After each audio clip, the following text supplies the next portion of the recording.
Okay bro, கோ head. போலாமா? யா. வாழ்க நலமுடன்.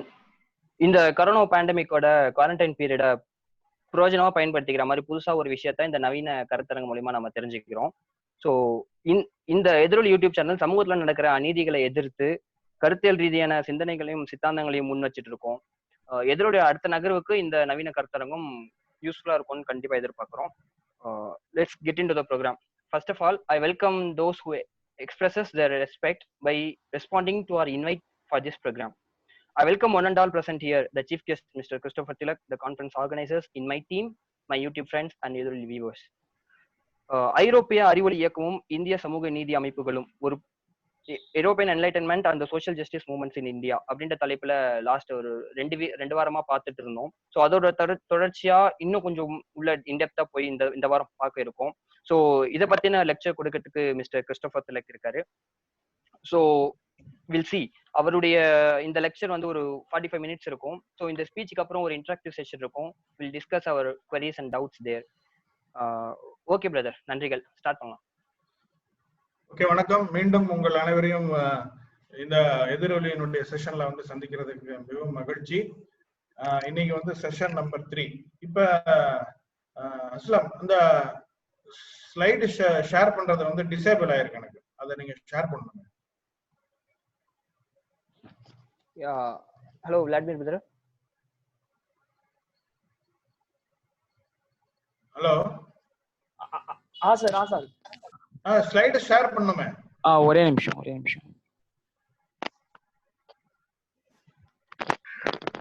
Okay sir, done. இப்ப தெரியுதா ஸ்லைடு? Yes sir, fine. தெரியுது. மியூட் பண்ணுங்க எல்லாரும். ஓகே. So good evening.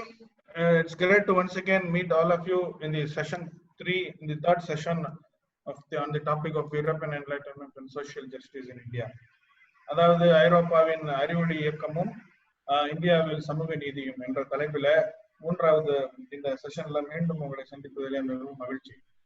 ஏற்கனவே 2 செஷனுடைய டீடைல்ஸ், அதனுடைய நோட்ஸ் எல்லாத்தையும் வந்து உங்களுக்கு வாட்ஸ்அப் குரூப் ஒன்று ஆரம்பிச்சு இனியன் அவர்களும் மற்ற நண்பர்களும் தகுந்த நேரத்துல கரெக்டா அதை ஷேர் பண்ணியிருக்கிறாங்க. இப்ப அதனால நம்ம திருப்பி இதுக்கு முன்னாடி என்னென்ன பார்த்துருக்குறோம் அப்படின்றத பத்தி விலாவரியா அதுக்கு ஒரு 5-10 நிமிஷம் செலவழிக்கிறது தேவையில்லைன்னு நினைக்கிறேன். If anybody is interested to if anybody needs to refer certain things, they can look into those notes properly. இப்ப இவ்வளவு நாள் வரைக்கும் நம்ம 2 செஷன்ல வந்து ரெனேசான்ஸ், அதாவது அறிவொளி இயக்கத்தினுடைய பின்னணியத்தை, என்ன வரலாற்று பின்னணியத்துல இருந்து இந்த அறிவொளி இயக்கம் ஆரம்பிக்க வேண்டிய ஒரு காலகட்டத்துல இருந்தாங்கன்றத பத்தி நம்ம கொஞ்சம் நிறைய பேசணும். போன தடவை exploration, age of exploration, reformation, renaissance எல்லாத்தையும் பார்த்தோம். இப்ப இந்த தேர்ட் செஷனுடைய டைட்டில் பாத்தீங்கன்னா என்லைட்டன்மெண்ட் அண்ட் ரெவல்யூஷன். இது 2 முக்கியமான காம்பனன்ட். அதாவது அறிவொளி இயக்கம், பிறகு அந்த இயக்கத்தின் மூலமாக ஏற்பட்டுள்ள பல முக்கியமான கருத்துக்கள், அதனுடைய தாக்கத்தின் மூலமாக ஏற்பட்ட பல புரட்சிகள், ஐரோப்பாவில் நடந்த பல புரட்சிகளுடைய பின்னணியத்தை பத்தி நம்ம கனெக்ஷனை பத்தி இப்ப நம்ம பார்க்கிறோம். First let us start with Elizabethan era, that is between 1558 to 1603. அதாவது எலிசபெத் மகாராணி நம்பர் 1. அவங்க வந்து இந்த குறிப்பிட்ட காலகட்டத்துல வந்து இங்கிலாந்துல ராணியா இருந்தாங்க. This period is claimed to be the golden age of English history for various reasons. One of the important reasons வந்து இந்த இவங்களுடைய காலகட்டத்துல தான் வந்து இங்கிலீஷ் ரெனேசான்ஸ் நடந்துச்சு. அதாவது for poetry, music and literature there was a lot of patronage by the queen. அதாவது அந்த அம்மா வந்து இயல், இசை, நாடகம் இது எல்லாத்துக்குமே வந்து பெருமளவுல வந்து அவங்க சப்போர்ட் பண்ணதுனால அது அந்த இந்த 3-4 துறைகள்ல வந்து ஒரு பெரிய ஒரு மாற்றத்தை, ஒரு புதிய பொலிவை வந்து மக்கள் சார்ந்த புதிய பொலிவை வந்து அவங்களால உருவாக்க முடிஞ்சிச்சு. இந்த காலகட்டத்துலதான் நான் ஏற்கனவே சொன்னது போல வில்லியம் ஷேக்ஸ்பியர் எல்லாமே இந்த காலகட்டத்துல வந்தவங்க தான். சோ ஒரு நாட்டுல வந்து இயல், இசை, நாடகம் இந்த மாதிரி விஷயங்கள்ல வந்து ஒரு முன்னேற்றம் இருக்கணும், அதுல வந்து ஒரு பல பரிணாமங்கள் பிரதிபலிக்கணும், பல பரிணாமங்கள்ல வளரணும் அப்படின்னா அதுக்கு மிகவும் முக்கியமான ஒரு சப்போர்ட் வந்து, ஒரு ஒத்துழைப்பு வந்து அந்த நாட்டினுடைய ராஜாக்கள் இருந்து வரணும், இல்லைன்னா அந்த நாட்டினுடைய அரசுக்கு இருந்து வரணும். So patronage is very much needed for any kind of art form அப்படின்றது இங்க ஒரு முக்கியமான பாயிண்ட். அந்த பேட்ரனேஜ் வந்து இந்த மகாராணி வந்து முழுக்க முழுக்க சப்போர்ட் பண்ணாங்கன்றது இங்க ஒரு முக்கியமான பாயிண்ட். இதுக்கு அடுத்தது வந்து ப்ராட்டஸ்டன்டிசம் accepted, Protestantism was accepted and Queen was a Protestant but undogmatic அப்படின்னு மூணாவது பாயிண்ட். அதாவது ஐரோப்பாவினுடைய வரலாறுல மிகவும் முக்கியமான ஒரு மத ரீதியான விஷயம் என்னன்னு பார்த்தோம்னா, இங்கிலாந்து வந்து ப்ராட்டஸ்டன்டிசத்தை எடுத்துச்சு. அது கத்தோலிக்க திருச்சபையை விட்டுட்டு ப்ராட்டஸ்டன்டிசத்தை எடுத்ததுக்கு ஒரு சில காரணங்கள் இருக்கு. Henry the 7th and Henry the 8th வந்து ஹென்றி தி 7th காலத்துல 6th காலத்திலேயே அங்க 6th 7th காலத்திலேயே வந்து ஒரு பிரச்சனை நடந்துருச்சு. அந்த பிரச்சனை அவங்களுக்கு மகன் பிறக்கலன்னு சொல்லி, ஒரு மகதான் பிறந்திருக்குன்னு சொல்லி, ரெண்டாவது திருப்பி இன்னொரு கல்யாணத்து மூலமா தனக்கு மகன் வேணும்ன்றதுக்காக முயற்சி பண்றப்போ கேத்தலிக் சர்ச் வந்து அதை அலோவ் பண்ணாதனால அந்த சர்ச்ல இருந்து அவர் வெளியில போய் தனியா திருப்பி கல்யாணம் பண்ணி அதுல இருந்து ஒரு மகனை பிறத்து இது மாதிரி ஒரு வரலாறு இருக்குன்னு வச்சுங்களேன். இந்த வரலாற்றின் அடிப்படையில தான் வந்து திருப்பி இங்கிலாந்து வந்து ப்ராட்டஸ்டன்ட் நாடா மாறி இருக்கு. குவீனும் வந்து ப்ராட்டஸ்டண்டா இருக்கிறாங்க, ஆனா அவங்க வந்து ஒரு தீவிரமான கடவுள் பக்தர்லாம் சொல்ல முடியாது. ஆக இது வந்து ஐரோப்பாவில இங்கிலாந்து ப்ராட்டஸ்டண்டா மாறினதுனால பிற்காலத்துல அமெரிக்கால ப்ராட்டஸ்டன்டிசமும் பயங்கரமா வளர்றதுக்கு வாய்ப்புகள் இருந்துச்சு. அதன் மூலமா இவங்க எங்கெல்லாம் போனாங்களோ அங்க ப்ராட்டஸ்டன்ட் மிஷன் கூட ஆரம்பிச்சு. இதுதான் இங்கிலாந்தினுடைய ப்ராட்டஸ்டன்டிசத்தினுடைய பின்னணி. இப்ப இதுக்கு அடுத்தது வந்து இந்த அம்மாவுடைய காலகட்டத்துல வந்து ப்ராட்டஸ்டன்ட்ஸ் கேத்தலிக்ஸ் இவங்க வந்து ரெண்டு பேரையும் நீங்க கிறிஸ்டியன் பார்க்காம ரெண்டு பேரும் இரண்டு மத குரூப்புகள்னு வச்சுங்களேன். அவங்களுக்கு இடையில இருந்த கருத்து வேறுபாடுகள், அவங்களுக்கு இடையில இருந்த சின்ன சின்ன போர் பிரச்சனைகள் எல்லாமே ஓரளவுக்கு அந்த அம்மா கண்ட்ரோல் பண்ணி வச்சிருந்தாங்க.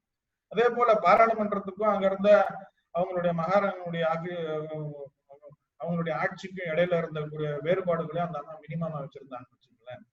சோ இந்த மாதிரி நேரத்துலதான் அவங்க என்ன பண்றாங்க, அந்த மகாராணி டிரான்ஸ் அட்லாண்டிக் ட்ரேட் அப்படின்ற ஒரு விஷயத்துல தீவிரமா ஈடுபடுறாங்க. அதாவது அட்லாண்டிக் கடலை கடந்து வணிகத்துல வந்து அவங்க முழு மூச்சா ஈடுபடுறாங்க வச்சுக்கோங்க.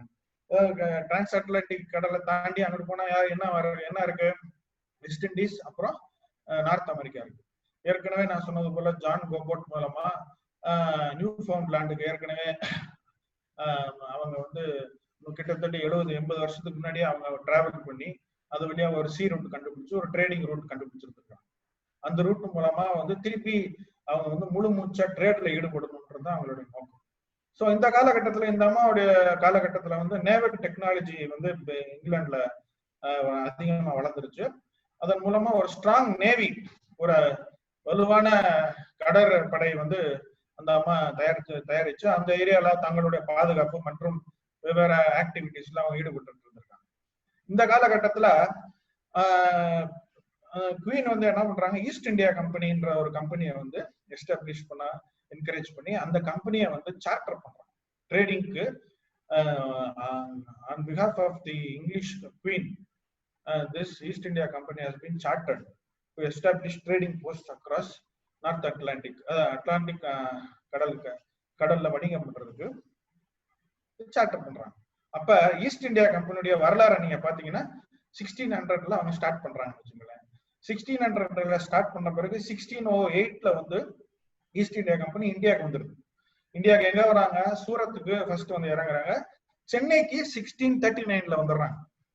இதுதான் நமக்கு இருக்கக்கூடிய ஃபர்ஸ்ட் கனெக்ட். மாடர்ன் ஹிஸ்டரியில வந்து டைரக்டா பிரிட்டிஷ் இங்கிலாந்துல இருந்து வந்த ஈஸ்ட் இந்தியா கம்பெனி ஃபர்ஸ்ட் வந்து 1608ல சூரத்ல லேண்ட் ஆகுறாங்க. தென் 1639ல they are landing in Chennai.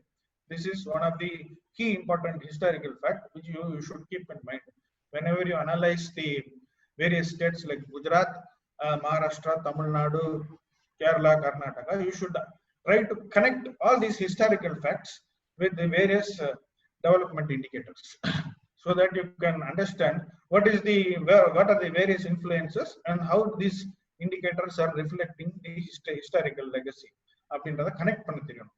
அதுக்கு தான் நம்ம இவ்வளவு வரலாறு பேசுறோம்னு வச்சுக்கோங்களேன். ஆக இப்ப இதுதான் பேசிக் எலிசபெத்தன் எரா. இந்த பேக்ரவுண்ட்ல இருந்து தான் இப்ப நம்ம we are getting into age of enlightenment. இப்ப ஏஜ் ஆஃப் என்லைட்டன்மெண்ட் இது வந்து கிட்டத்தட்ட ஒரு 150 இருந்து 200 வருஷம் வரைக்கும் நம்ம பேக்ரவுண்டா வச்சுக்கிறோம். ஆனா ஒரு சில பிரெஞ்சு ஹிஸ்டாரியன்ஸ் என்ன சொல்றாங்கன்னா 1715 இருந்து 1789 வரைக்கும், 89னா அது வந்து பிரெஞ்சு புரட்சி ஆரம்பிக்கிற காலகட்டம் வரைக்கும் அவங்க வந்து ஏஜ் ஆஃப் என்லைட்டன்மென்ட் சொல்லி சும்மா ஒரு சின்ன பீரியட் அதுக்குள்ள காமிக்கிறாங்க. But we can take a broader view and we can cover much more historical period into it. இப்போ அதெல்லாம் ஃபர்ஸ்ட் நம்ம பார்க்க வேண்டியது ஏஜ் ஆஃப் என்லைட்டன்மென்ட்ல it is an intellectual and a philosophical movement. அதாவது ஒரு அறிவு சார்ந்த ஒரு மெய்யியல் சார்ந்த ஒரு இயக்கமாக தான் ஃபர்ஸ்ட் ஆரம்பிக்கிறாங்க. ஸோ நீங்க புரிஞ்சுக்க வேண்டியது என்னன்னா, ஒரு அறிவொளி இயக்கம் பிறகு அதன் மூலமா ஒரு பெரிய புரட்சி ஏற்படுறதுக்கு நம்மளுடைய ஐடியா தான் ரொம்ப இம்பார்ட்டன்ட். ஒரு ஐடியா, ஸ்ட்ராங்கான ஐடியா வந்து it might take some time to germinate, but the idea has to be strong enough to shake the human values and the philosophical aspects of that particular land. ஆகவே நம்ம புரிஞ்சுக்க வேண்டியது என்னன்னா, இனிமேல்ட்டு வரும் காலங்கள்ல ஏதாவது ஒரு பெரிய மாற்றம் வரணும்னா அதுக்கு சரியான போதுமான தாக்கமுடைய சிந்தனை இல்லைன்னா ஒரு கருத்து, ஒரு ஐடியா இருக்கான்றத நம்ம செக் பண்ணணும்.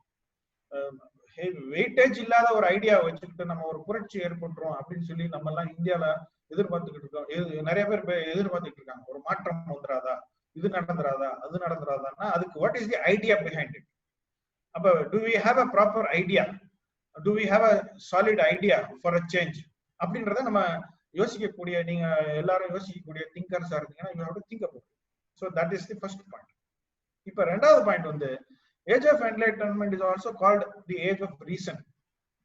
இந்த காலகட்டத்துல தான் வந்து எல்லாத்தையும் நீங்க கேள்வி கேட்கணும். இந்த காலகட்டத்துல தான் everything has to be debated, everything has to be empirically proved அப்படின்ற ஒரு காலகட்டத்துக்கு வராங்கன்னு வச்சுக்கோங்க. இதுல அதனால இன்னைக்கு வந்து நம்மளுடைய குழந்தைகள், நான் ஏற்கனவே சொன்னது போல நம்மளுடைய குழந்தைகள் வந்து எல்லாத்துக்குமே கேள்வி கேட்கறாங்க. அந்த கேள்வி கேட்கக்கூடிய மனப்போக்கம் வந்து எல்லா குழந்தைகளுக்குமே இருக்கு.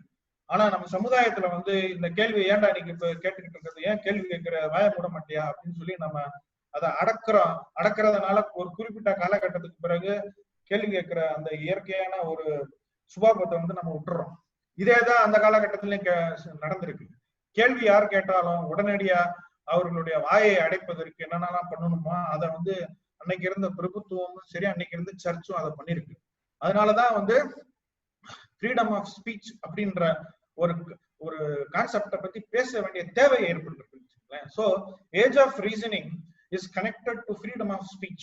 If freedom of speech was not enabled and enhanced, then reasoning would have not been encouraged. So நம்ம வீட்டுக்குள்ளேயே வந்து if you want to encourage your children to be good in reasoning, then you should allow them to ask questions and they should be given the right appropriate answers with certain amount of truth. இது வந்து the aspect of reasoning க்கு நான் இதை சொல்றேன். அந்த காலகட்டத்துல Isaac Newton தான் மிக முக்கியமான ஒரு சயின்டிஸ்ட். அவர் தான் வந்து ஃபர்ஸ்ட் என்லைட்டன்மெண்ட் ஒர்க்னு சொல்லலாம். அவருடைய பிரின்சிபியா மேத்தமெட்டிக்கல், அது லத்தீன்ல எழுதியிருக்காருன்னு வச்சுக்கலாம். அது வந்து அதான் ஃபர்ஸ்ட் என்லைட்டன்மெண்ட் ஒர்க்னு வச்சுக்கலாம். நீங்க வந்து இதை வந்து ஒரு ரெஃபரன்ஸ்க்கு ஃபர்ஸ்ட்னு வச்சுக்கலாம். இப்ப அந்த காலகட்டத்துல இருந்த இன்னொரு மிக முக்கியமான ஒரு பிலாசபர் வந்து இமானுவேல் கேண்ட். அவரு எழுதியிருக்கிற, ஜெர்மன்ல எழுதியிருக்காருன்னு நினைக்கிறேன், சப்ரே அண்டே அப்படின்னு ஒரு ஸ்டேட்மெண்ட், ஒரு வேர்டு ஃப்ரேம் பண்ணிருக்காரு. That is dare to know, தெரிஞ்சு கொள்வதற்கு தைரியமாக தெரிஞ்சு கொள்வதற்கு தயாராகு அப்படின்றதான் அதோட பாயிண்ட். அப்ப அந்த காலகட்டத்துல எல்லாருமே பயந்தாங்க. உண்மை என்னன்றதை ஆராய்வதற்கு பயப்படுகிற மக்களுக்கு கடவுள் நம்பிக்கையை வைத்து பல மூடத்தனமான விஷயங்களை பின்பற்றி கொண்டிருந்த காலகட்டத்துல வந்து உண்மையை தெரிந்து கொள்வதற்கு பயப்படாதே அப்படின்ற ஒரு ஒரு ரிட்டாரிக்கை தான் இமானுவேல் காண்ட் வந்து தன்னுடைய பிலாசபில கொண்டு வர்றாரு.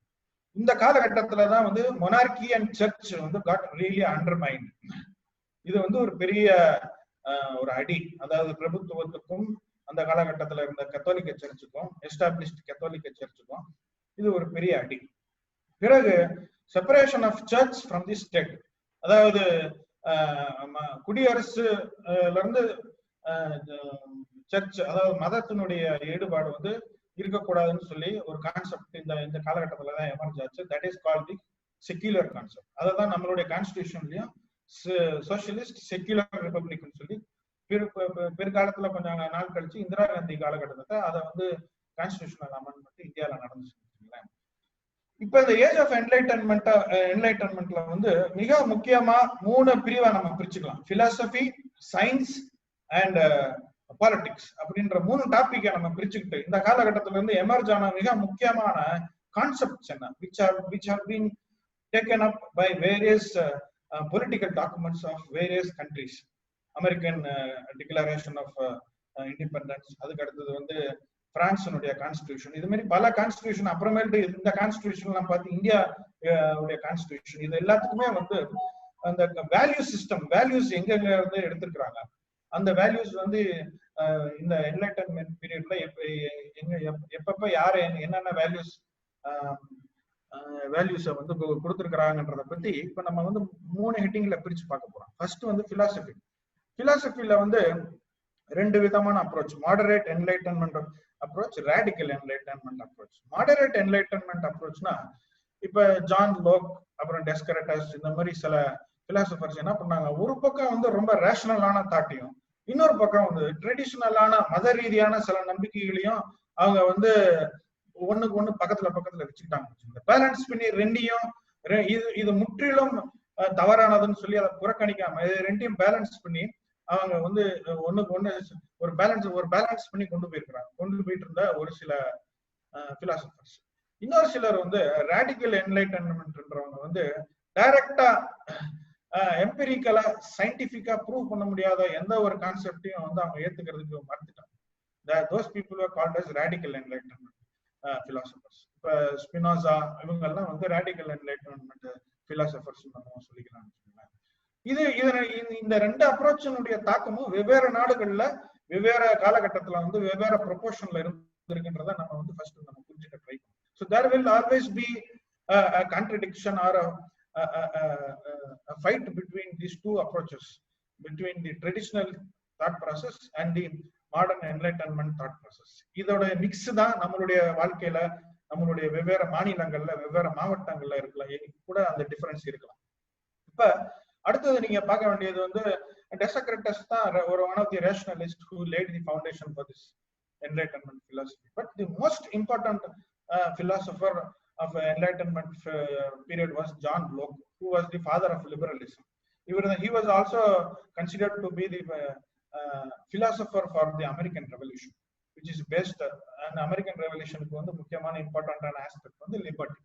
அதுக்கு அடுத்து வோல்டேர் வந்து வோல்டேர், ரூசோ, இவங்க 2 பேருமே வந்து பிரெஞ்சு ரெவல்யூஷனுக்கு ரொம்ப முக்கியமான ஆட்கள். இவங்களுடைய தாக்கத்தினாலதான் பிரெஞ்சு ரெவல்யூஷனுக்கு வேணுங்கிற அனைத்து ideological பேக்கப்பும் these 2 people have been contributing for French Revolution. அவங்களுடைய முக்கியமான கான்செப்ட்ஸ் என்னன்னு பாத்தீங்கன்னா freedom of speech and religion, அதுக்கு அடுத்தது இன்இக்வாலிட்டி பத்தி அனாலிசிஸ், அதுக்கு அடுத்தது social contract theory. Social contract பத்தி புக்கே ரூசோ எழுதியிருக்கிறாருன்னு வச்சுக்கலாம். அதுக்கு அடுத்தது மாண்டெஸ்கியூ. சோசியல் கான்ட்ராக்ட்னா என்னன்னு சொல்லி நான் போன தடவை உங்களுக்கு சொல்லியிருக்கேன். சிட்டிசன் அமெண்ட்மெண்ட் ஆக்டோட கனெக்ட் பண்ணி நான் already explain you that the idea of citizenship is coming basically from the social contract theory. If you want more, then we can talk about social contract theory a little bit. ஒரு 5 நிமிஷம் அதை பத்தி கூட extra லேட்டரா I can explain about it. அப்புறம் separation of powers, 3 pillars நம்ம சொல்றோம்ல, judiciary, executive, அப்புறம் லெஜிஸ்லேச்சர். அந்த கிளாரிட்டியை கொடுத்தவர் வந்து மாண்டெஸ்கியூ. அதுக்கப்புறமேட்டு there were certain philosophers like Hutcheson who spoke about utilitarianism. Utilitarianismனா என்னது? Greatest happiness for the greatest number of people. This is what they call as utilitarianism. அதுக்கப்புறமேட்டு maths webber, இது மாதிரி பல philosophers later came and then they started contributing about towards utilitarianism. அதுக்கடுத்து இன்னொரு மிக முக்கியமான philosopher வந்து Emmanuel Gantt. Rationalism and religious faith, இது 2ஐயும் அவர் பேலன்ஸ் பண்ணி ஒரு பல தியரிகளை கொடுத்திருக்கிறாருன்னு வச்சுக்கலாம். அதை முடிஞ்சா நம்ம வாழ்க்கையில அவருடைய ஒர்க்கையும் நம்ம அப்பப்போ கொஞ்சம் டச் பண்ணி பார்த்தோம்னா we will be able to analyze our present situation where we are connected very deeply with the religion. அதுக்கடுத்து David Hume and Adam Smith, இவங்க 2 பேருமே வந்து ஸ்காட்டிஷ் பிலாசபர்ஸ். இவங்களுடைய கான்ட்ரிபியூஷன் வந்து empiricism and scepticism. David Hume என்ன சொல்றாரு, எதனாலும் you have to prove it empirically. எதனாலும் சந்தேகப்படு, எதனாலும் கேள்வி கேளு, அப்படின்றதுதான் டேவிட் ஹியூமனுடைய பேசிக் பிலாசபி. ஆடம் ஸ்மித் உங்களுக்கு ஏற்கனவே நான் சொல்லியிருக்கிறேன், is the father of economics and capitalism. So basically they have understood the human sciences properly and they have created their own philosophy. They have evolved through their philosophy. Finally வந்து மேரி wollstonecraft, இவன் இந்த அம்மா வந்து இந்த lady வந்து she has worked on certain philosophies which clearly stresses the fact that men and women are rational beings and they are equals to be, they should be considered equals. இந்த அம்மா தான் வந்து ஃபர்ஸ்ட் ஃபெமினிஸ்ட் ஐடியாக்கு வந்து highlight பண்ணி அந்த காலகட்டத்திலே பேசியிருக்கிறாங்க. ஆக இவங்க these are the philosophers connected with philosophy and some of the important concepts contributing to the philosophy of the enlightenment period. அடுத்தது வந்து science, basis and background for many enlightenment thinkers. Every philosopher in that point of time was basically influenced by science and everybody was very particular that they will have to convince the scientific thinkers அப்படின்ற ஒரு NEET ஒரு ஏற்பட்டுருச்சு. அதனால everybody was inclined towards science and empiricism. அதுக்கு அடுத்தது வந்து இந்த science பத்தி பேச ஆரம்பிச்ச உடனே தான் ஃப்ரீடம் ஆஃப் ஸ்பீச்சுக்கு வந்து ரொம்ப தேவைப்பட்டுச்சு. காரணம் என்னன்னா மதம் சொல்லக்கூடிய பல விஷயங்களை வந்து எதுக்குதான் வந்து சயின்ஸ் பேச வேண்டிய ஒரு சூழ்நிலை இருந்துச்சு. அதனால மத குருக்கள் வந்து நிறைய பேர் சயின்டிபிக்கா பேசுறதையோ ஆராய்ச்சி பண்றதையோ என்கரேஜ் பண்ணாம அவங்கள பேச விடாம இருந்த ஒரு காலகட்டத்துல freedom of speech was an important aspect. It was an important aspect which was continuously stressed to bring out their scientific observations. இப்ப வந்து டார்வினுடைய தியரி எல்லாம் வந்து வெளியில வர்றதுக்கு ஏகப்பட்ட பிரச்சனைகள் இருந்திருக்கலாம். இன்னைக்கு நம்ம இந்தியால வந்து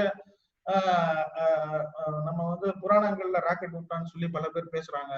இதிகாசங்கள் எல்லாம் மையப்படுத்தி நம்ம வந்து சயின்ஸை கனெக்ட் பண்ணி பேசுறோம், which has got no empirical evidence. ஆனா நம்ம அதை வந்து என்கரேஜ் பண்றோம். அப்ப பாரு 200-300 வருஷத்துக்கு முன்னாடி யோசிச்சு பாருங்களேன், when science was not so popular, when scientific thinking was not so popular, அதுக்கு எவ்வளவு தூரத்துக்கு அப்போசிஷன் இருந்திருக்கும்ன்றத பத்தி நீங்க யோசிச்சு பாருங்க. அதுக்கு அடுத்தது வந்து நான் ஏற்கனவே சொன்னது போல எம்பரிசிசம் தான் என்லைட்டன்மெண்ட் சயின்ஸோட ஃபண்டமெண்டல் ஆஸ்பெக்ட்.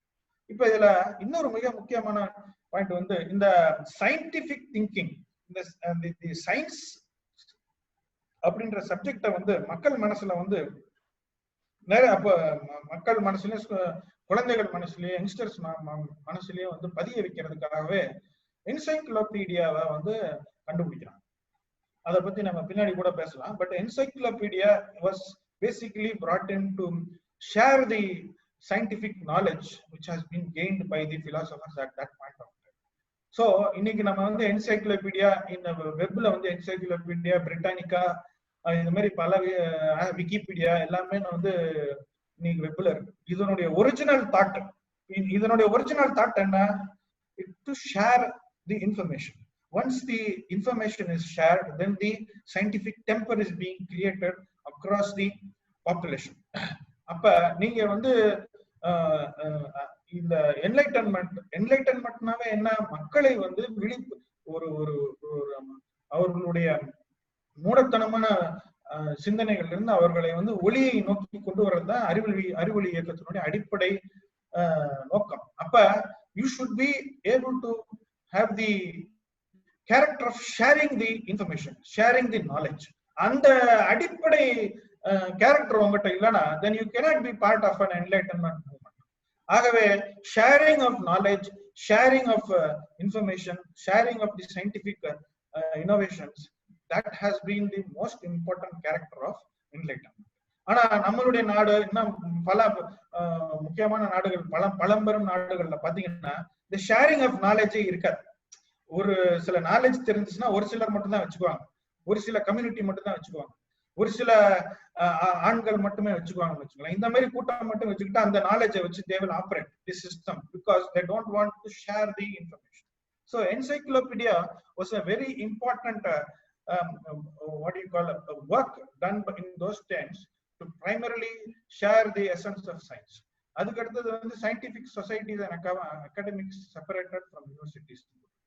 இப்ப நம்ம ஏற்கனவே சொன்னது போல யூனிவர்சிட்டிஸ் இருந்த காலகட்டத்துல கூட சயின்டிபிக் சொசைட்டிஸ் அண்ட் அகாடமிக்ஸ் தனியா ஆரம்பிக்கிறோம்.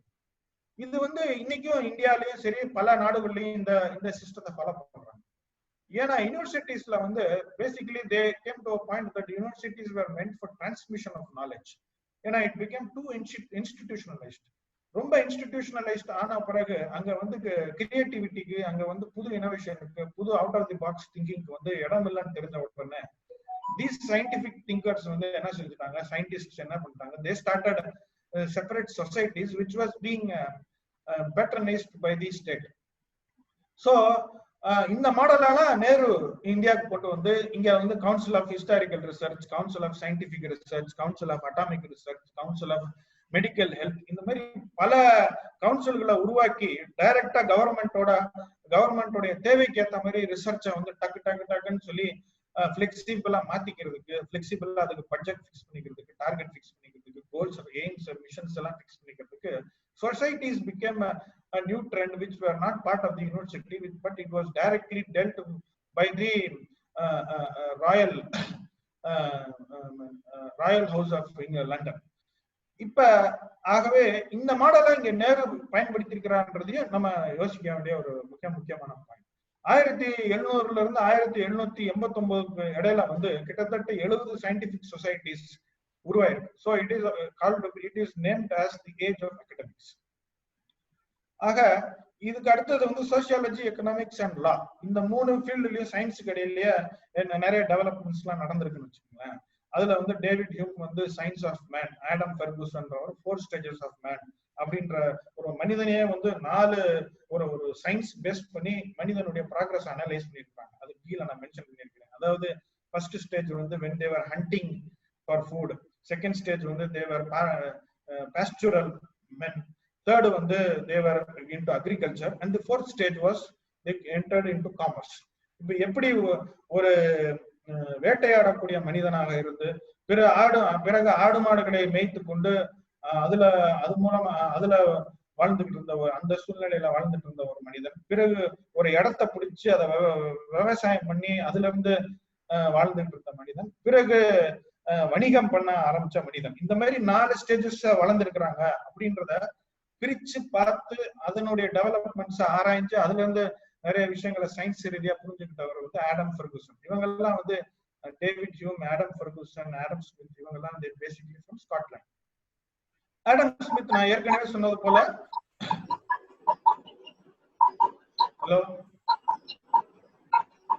ஹலோ எல்லாருடைய இதையும் ஆஃப் பண்ணுங்க. ஆஃப் பண்ணி தான் இருக்கு. பேசுங்க சார், பேசுங்க. இப்ப ஆடம் ஸ்மித் வந்து வெல்த் ஆஃப் நேஷன்ஸ் எழுதியிருக்கிறார். இப்ப இதுல வந்து நீங்க ஒரு பாயிண்ட் நோட் பண்ண, வெல்த் கிரியேஷன். இப்ப இந்த வெல்த் கிரியேஷன்ன்றது making money and making wealth both are very quite different. இந்த வெல்த் கிரியேஷன்ற கான்செப்ட் வந்து ஆடம் ஸ்மித் கொண்டு வராரு. ப்ராட்டஸ்டன்டிசம் வந்த பிறகுதான் அவர் the approach towards money, approach towards wealth அப்படின்றத கான்செப்டே சேஞ்ச் ஆச்சுன்னு வச்சுக்கோங்களேன். நான் ஏற்கனவே உங்கள்கிட்ட சொல்லியிருக்கிறேன், there is a book which is connected to Protestant ethics and capitalism. நான் ஏற்கனவே சொன்னேன், அது என்னது, Protestant ethics and the spirit of capitalism, written by Max Weber in 1904. That is one important book which documents the various aspects of Protestantism, connecting it with capitalism. So wealth creation, இப்ப வந்து இந்த wealth கிரியேஷனை பத்தி இப்ப இருக்கக்கூடிய நம்ம மிக முக்கியமான bill Gates, அப்புறமேட்டு வாரன் பஃபெட், இவங்க மாதிரி ஆட்கள்லாம் வந்து they have created wealth and they have shared their wealth and they have made sure that people who are part of their organization are wealthy enough to take care of various aspects, good things in life. So இந்த wealth கிரியேஷனுக்கும் மதத்துக்கும் ஒரு பெரிய connect இருக்கு. ஆகவே இந்தியால wealth creation பாசிபிளா இல்லையா? அப்ப இந்தியால இருக்கக்கூடிய மதம் வெல்த் கிரியேஷனை பத்தி என்ன சொல்லுது? இங்க இருக்கக்கூடிய ஏழ்மை எதன் காரணமாக இருக்கு? இது எல்லாத்தையும் நம்ம ஆராய்ச்சி பண்ணணும்னா we have to have a better understanding of wealth creation, which has evolved from Adam Smith, for which you should know about what is his basic ideas of mentioned in Wealth of Nations. அவருடைய புத்தகத்துல என்ன எழுதியிருக்காங்கன்றத பத்தி நமக்கு தெரிஞ்சுக்கணும். ஆகவே மதத்துக்கும் இந்த wealth கிரியேஷனுக்கும் அரசுக்கும் என்ன கனெக்ஷன், அப்புறம் இங்க இருக்கக்கூடிய மக்களுக்கு இதெல்லாம் என்ன, இதை நம்ம புரிஞ்சுக்கிட்டோம்னா தான் நம்ம இனிமேல்ட்டு இந்த அடுத்த 10 ஆண்டுகள்ல 20 ஆண்டுகள்ல நம்மளுடைய வறுமையை போக்க முடியுமா முடியாதான்றத பத்தி நம்ம சிந்திக்க முடியும் அப்படின்றது ஒரு மிக முக்கியமான பாயிண்ட். அடுத்தது மிக முக்கியமான அடுத்த டாபிக் வந்து பாலிடிக்ஸ். பாலிடிக்ஸ்ல வந்து என்லைட்டன்மெண்ட் தான் வெஸ்டர்ன் பொலிட்டிக்கல் தாட்டுக்கு ஃபவுண்டேஷன். இந்த காலகட்டத்துல தான் புதிய பொலிட்டிக்கல் தாட் ப்ராசஸ், புதிய பொலிட்டிக்கல் கான்செப்ட்ஸ் வந்திருக்கு. இதுதான் உலகத்துல இன்னைக்கு வந்து டெமோக்ரஸியா நம்ம எமர்ஜ் ஆகி வந்திருக்கு. Modern democracies with modern democratic values and institutions. உலகத்துல இன்னைக்கு எல்லா இடத்துலயும் டெமோக்ரஸின்னு பேசுறோம். இந்தியா தான் உலகத்திலேயே மிகப்பெரிய டெமோக்ராட்டிக் கண்ட்ரி அப்படின்னு நம்ம நிறைய தடவை பெருமையா பேசிக்கிறோம். இந்த கான்செப்ட் எங்க இருந்து வந்திருக்கு? திருப்பி இந்த என்லைட்டன்மெண்ட் ப்ராசஸ். ஆனா டெமோக்ரஸி இந்தியாவில இல்லையா? இருந்திருக்கு. எப்ப பண்டைய கால வரலாறுல இருந்திருக்குன்னு வச்சுங்களேன். அதாவது புத்திசம் இருந்த காலகட்டத்துல புத்திஸ்ட் ஸ்ட்ரக்சர்ஸ்ல புத்திஸ்டனுடைய அட்மினிஸ்ட்ரேஷன்ல வந்து they were having democratic structures. In fact they also had a structure which was similar to parliament. அப்ப அந்த காலத்துல இருந்த பிக்குஸ் அவங்களுக்குள்ள எப்படி ஓட்டு போட்டுக்கிட்டாங்க, எப்படி ஆட்களை தேர்ந்தெடுத்துக்கிட்டாங்க, எப்படி ஜனநாயகமா முடிவு எடுத்தாங்கன்றதுலாம் வரலாறு. ஆனா அந்த வரலாறு ஒரு குறிப்பிட்ட காலகட்டத்துக்கு பிறகு அந்த மாடல் இந்த நாட்டுல இருந்து வெளியில போயிடுச்சுன்னு நம்ம ஏற்கனவே போன வாரம் டிஸ்கஷன்ல பேசியிருக்கிறோம். அப்புறம் திருப்பி இது புதிய ஒரு பொலிவுடன் யூரோப்பியன் என்லைட்டன்மெண்ட் மூலமா தான் வந்து திருப்பி இந்தியாவுக்குள்ள வந்திருக்கு, வெவ்வேறு நாடுகளுக்கும் போயிருக்குன்னு வச்சுக்கோங்களேன். So this is part and parcel of understanding the modern democratic values and the modern democratic institutions. இன்னைக்கு இந்தியால இருக்கக்கூடிய டெமோக்ராட்டிக் வேல்யூஸ் பேஸ் பண்ணி இருக்கிற இன்ஸ்டிடியூஷன்ஸ் எல்லாம் என்ன அப்படின்னு பார்த்தோம்னா பார்லிமெண்ட், அப்புறமேட்டு நம்மளுடைய சுப்ரீம் கோர்ட், நம்மளுடைய எலெக்ஷன் கமிஷன் ஆஃப் இந்தியா, இது மாதிரி சில basic concept institutions they are based on democratic values. இப்ப மிக முக்கியமான political philosophers of those time வந்து தாமஸ் ஹோப்ஸ் தான் முதல் political philosopher who set the base for social contract theory. அவர் பேசினது வந்து ரைட்ஸ் ஃபார் an individual, அப்புறம் natural equality of all men. இதெல்லாம் நீங்க திருப்பி அப்புறமா பாத்துக்கலாம். But Thomas Hobbes is one of the பைனியரிங் philosophers. நம்ம அவரை பத்தி தெரிஞ்சுக்கணும். அடுத்தது ஜான் லோக் அண்ட் ரூசோ.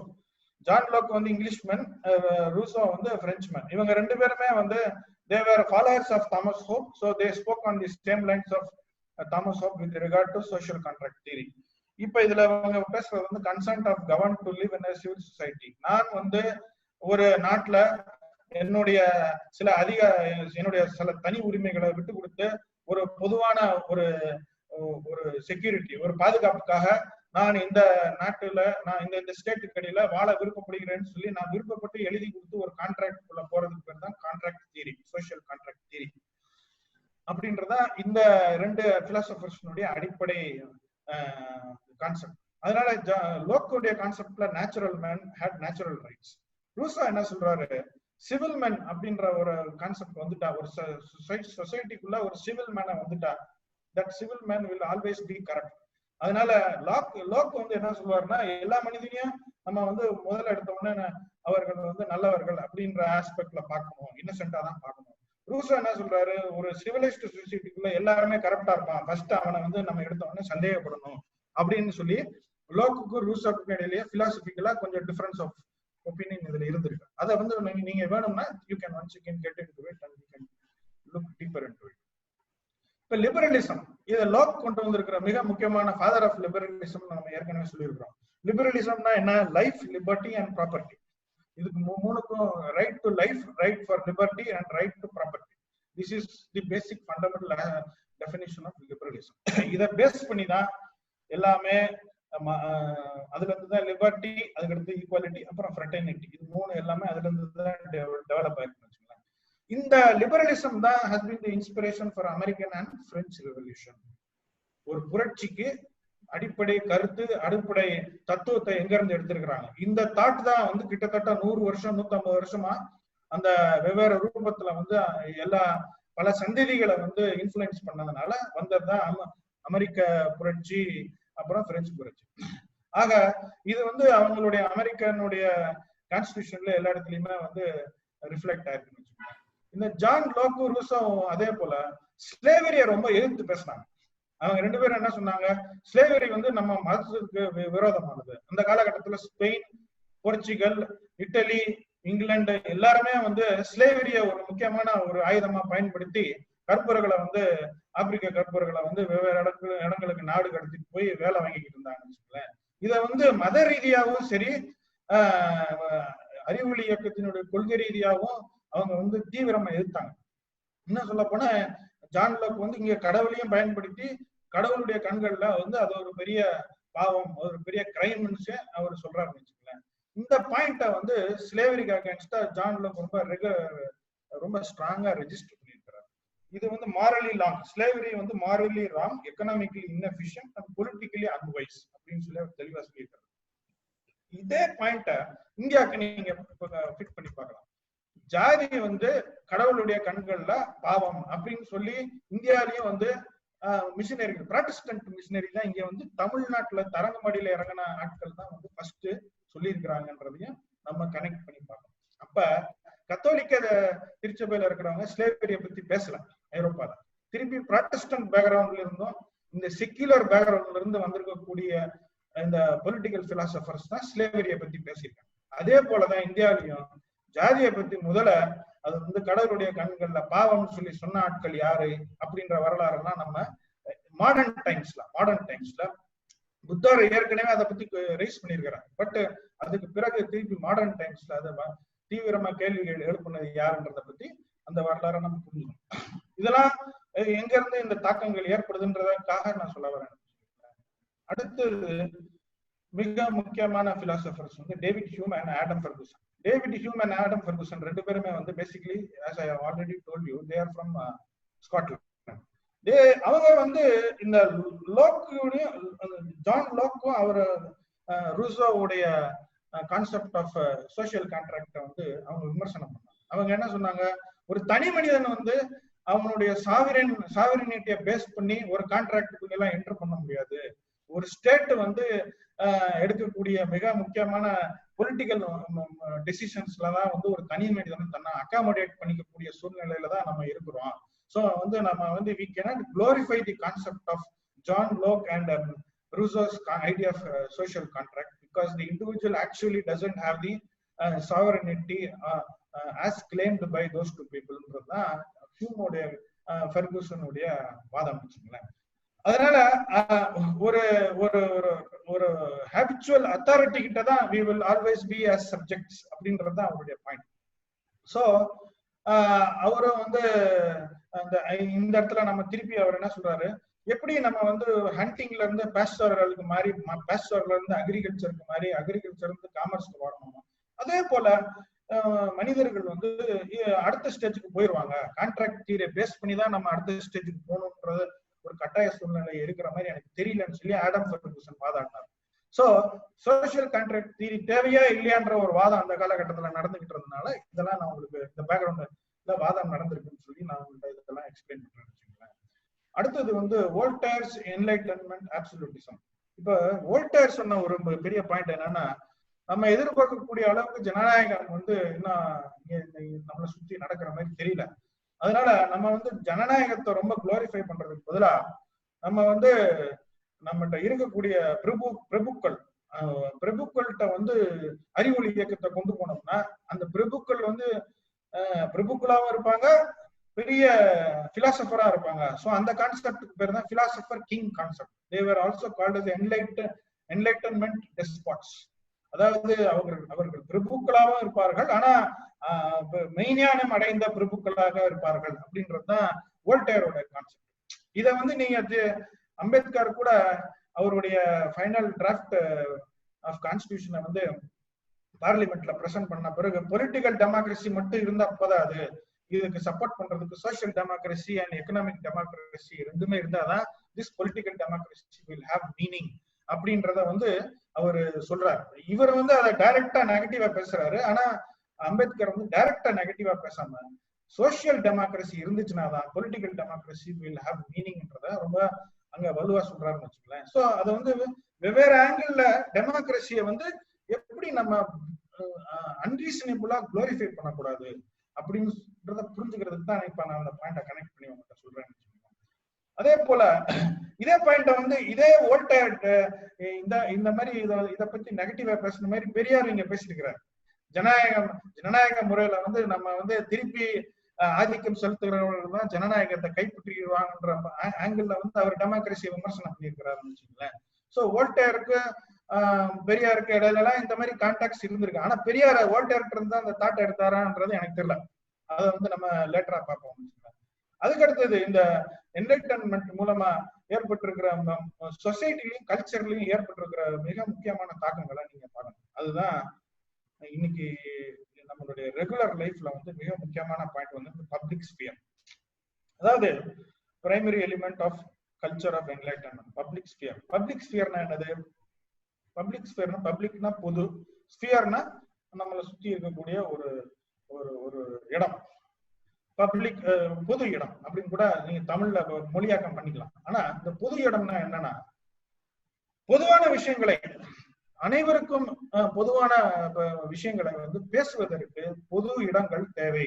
ஏன் பொது இடங்கள் தேவைன்றாங்கன்னா, அந்த காலகட்டத்துல வந்து அனைவருக்கும் தேவையான மிக முக்கியமான பிரச்சனைகளை வந்து அரசும் ஒரு சில மதம் சார்ந்த கட்டமைப்புகள் மட்டும்தான் பேச முடியும், யோசிக்க முடியும், அதை பத்தி சிந்திக்க முடியும், அதை பத்தி முடிவுகள் எடுக்க முடியும்ன்ற ஒரு காலகட்டத்துலதான் அவங்க வாழ்ந்துருக்கிறாங்க. அதனால ஃபர்ஸ்ட் இந்த அனைவருக்கும் பொதுவான விஷயங்களை ஃபர்ஸ்ட் வந்து மக்கள் மத்தியில பொதுவான இடங்கள்ல வச்சு பேசுறதுக்கு we have to create more structures அப்படின்னு சொல்லி ஒரு கான்செப்ட் உருவானதுதான் பப்ளிக் ஸ்பியர்.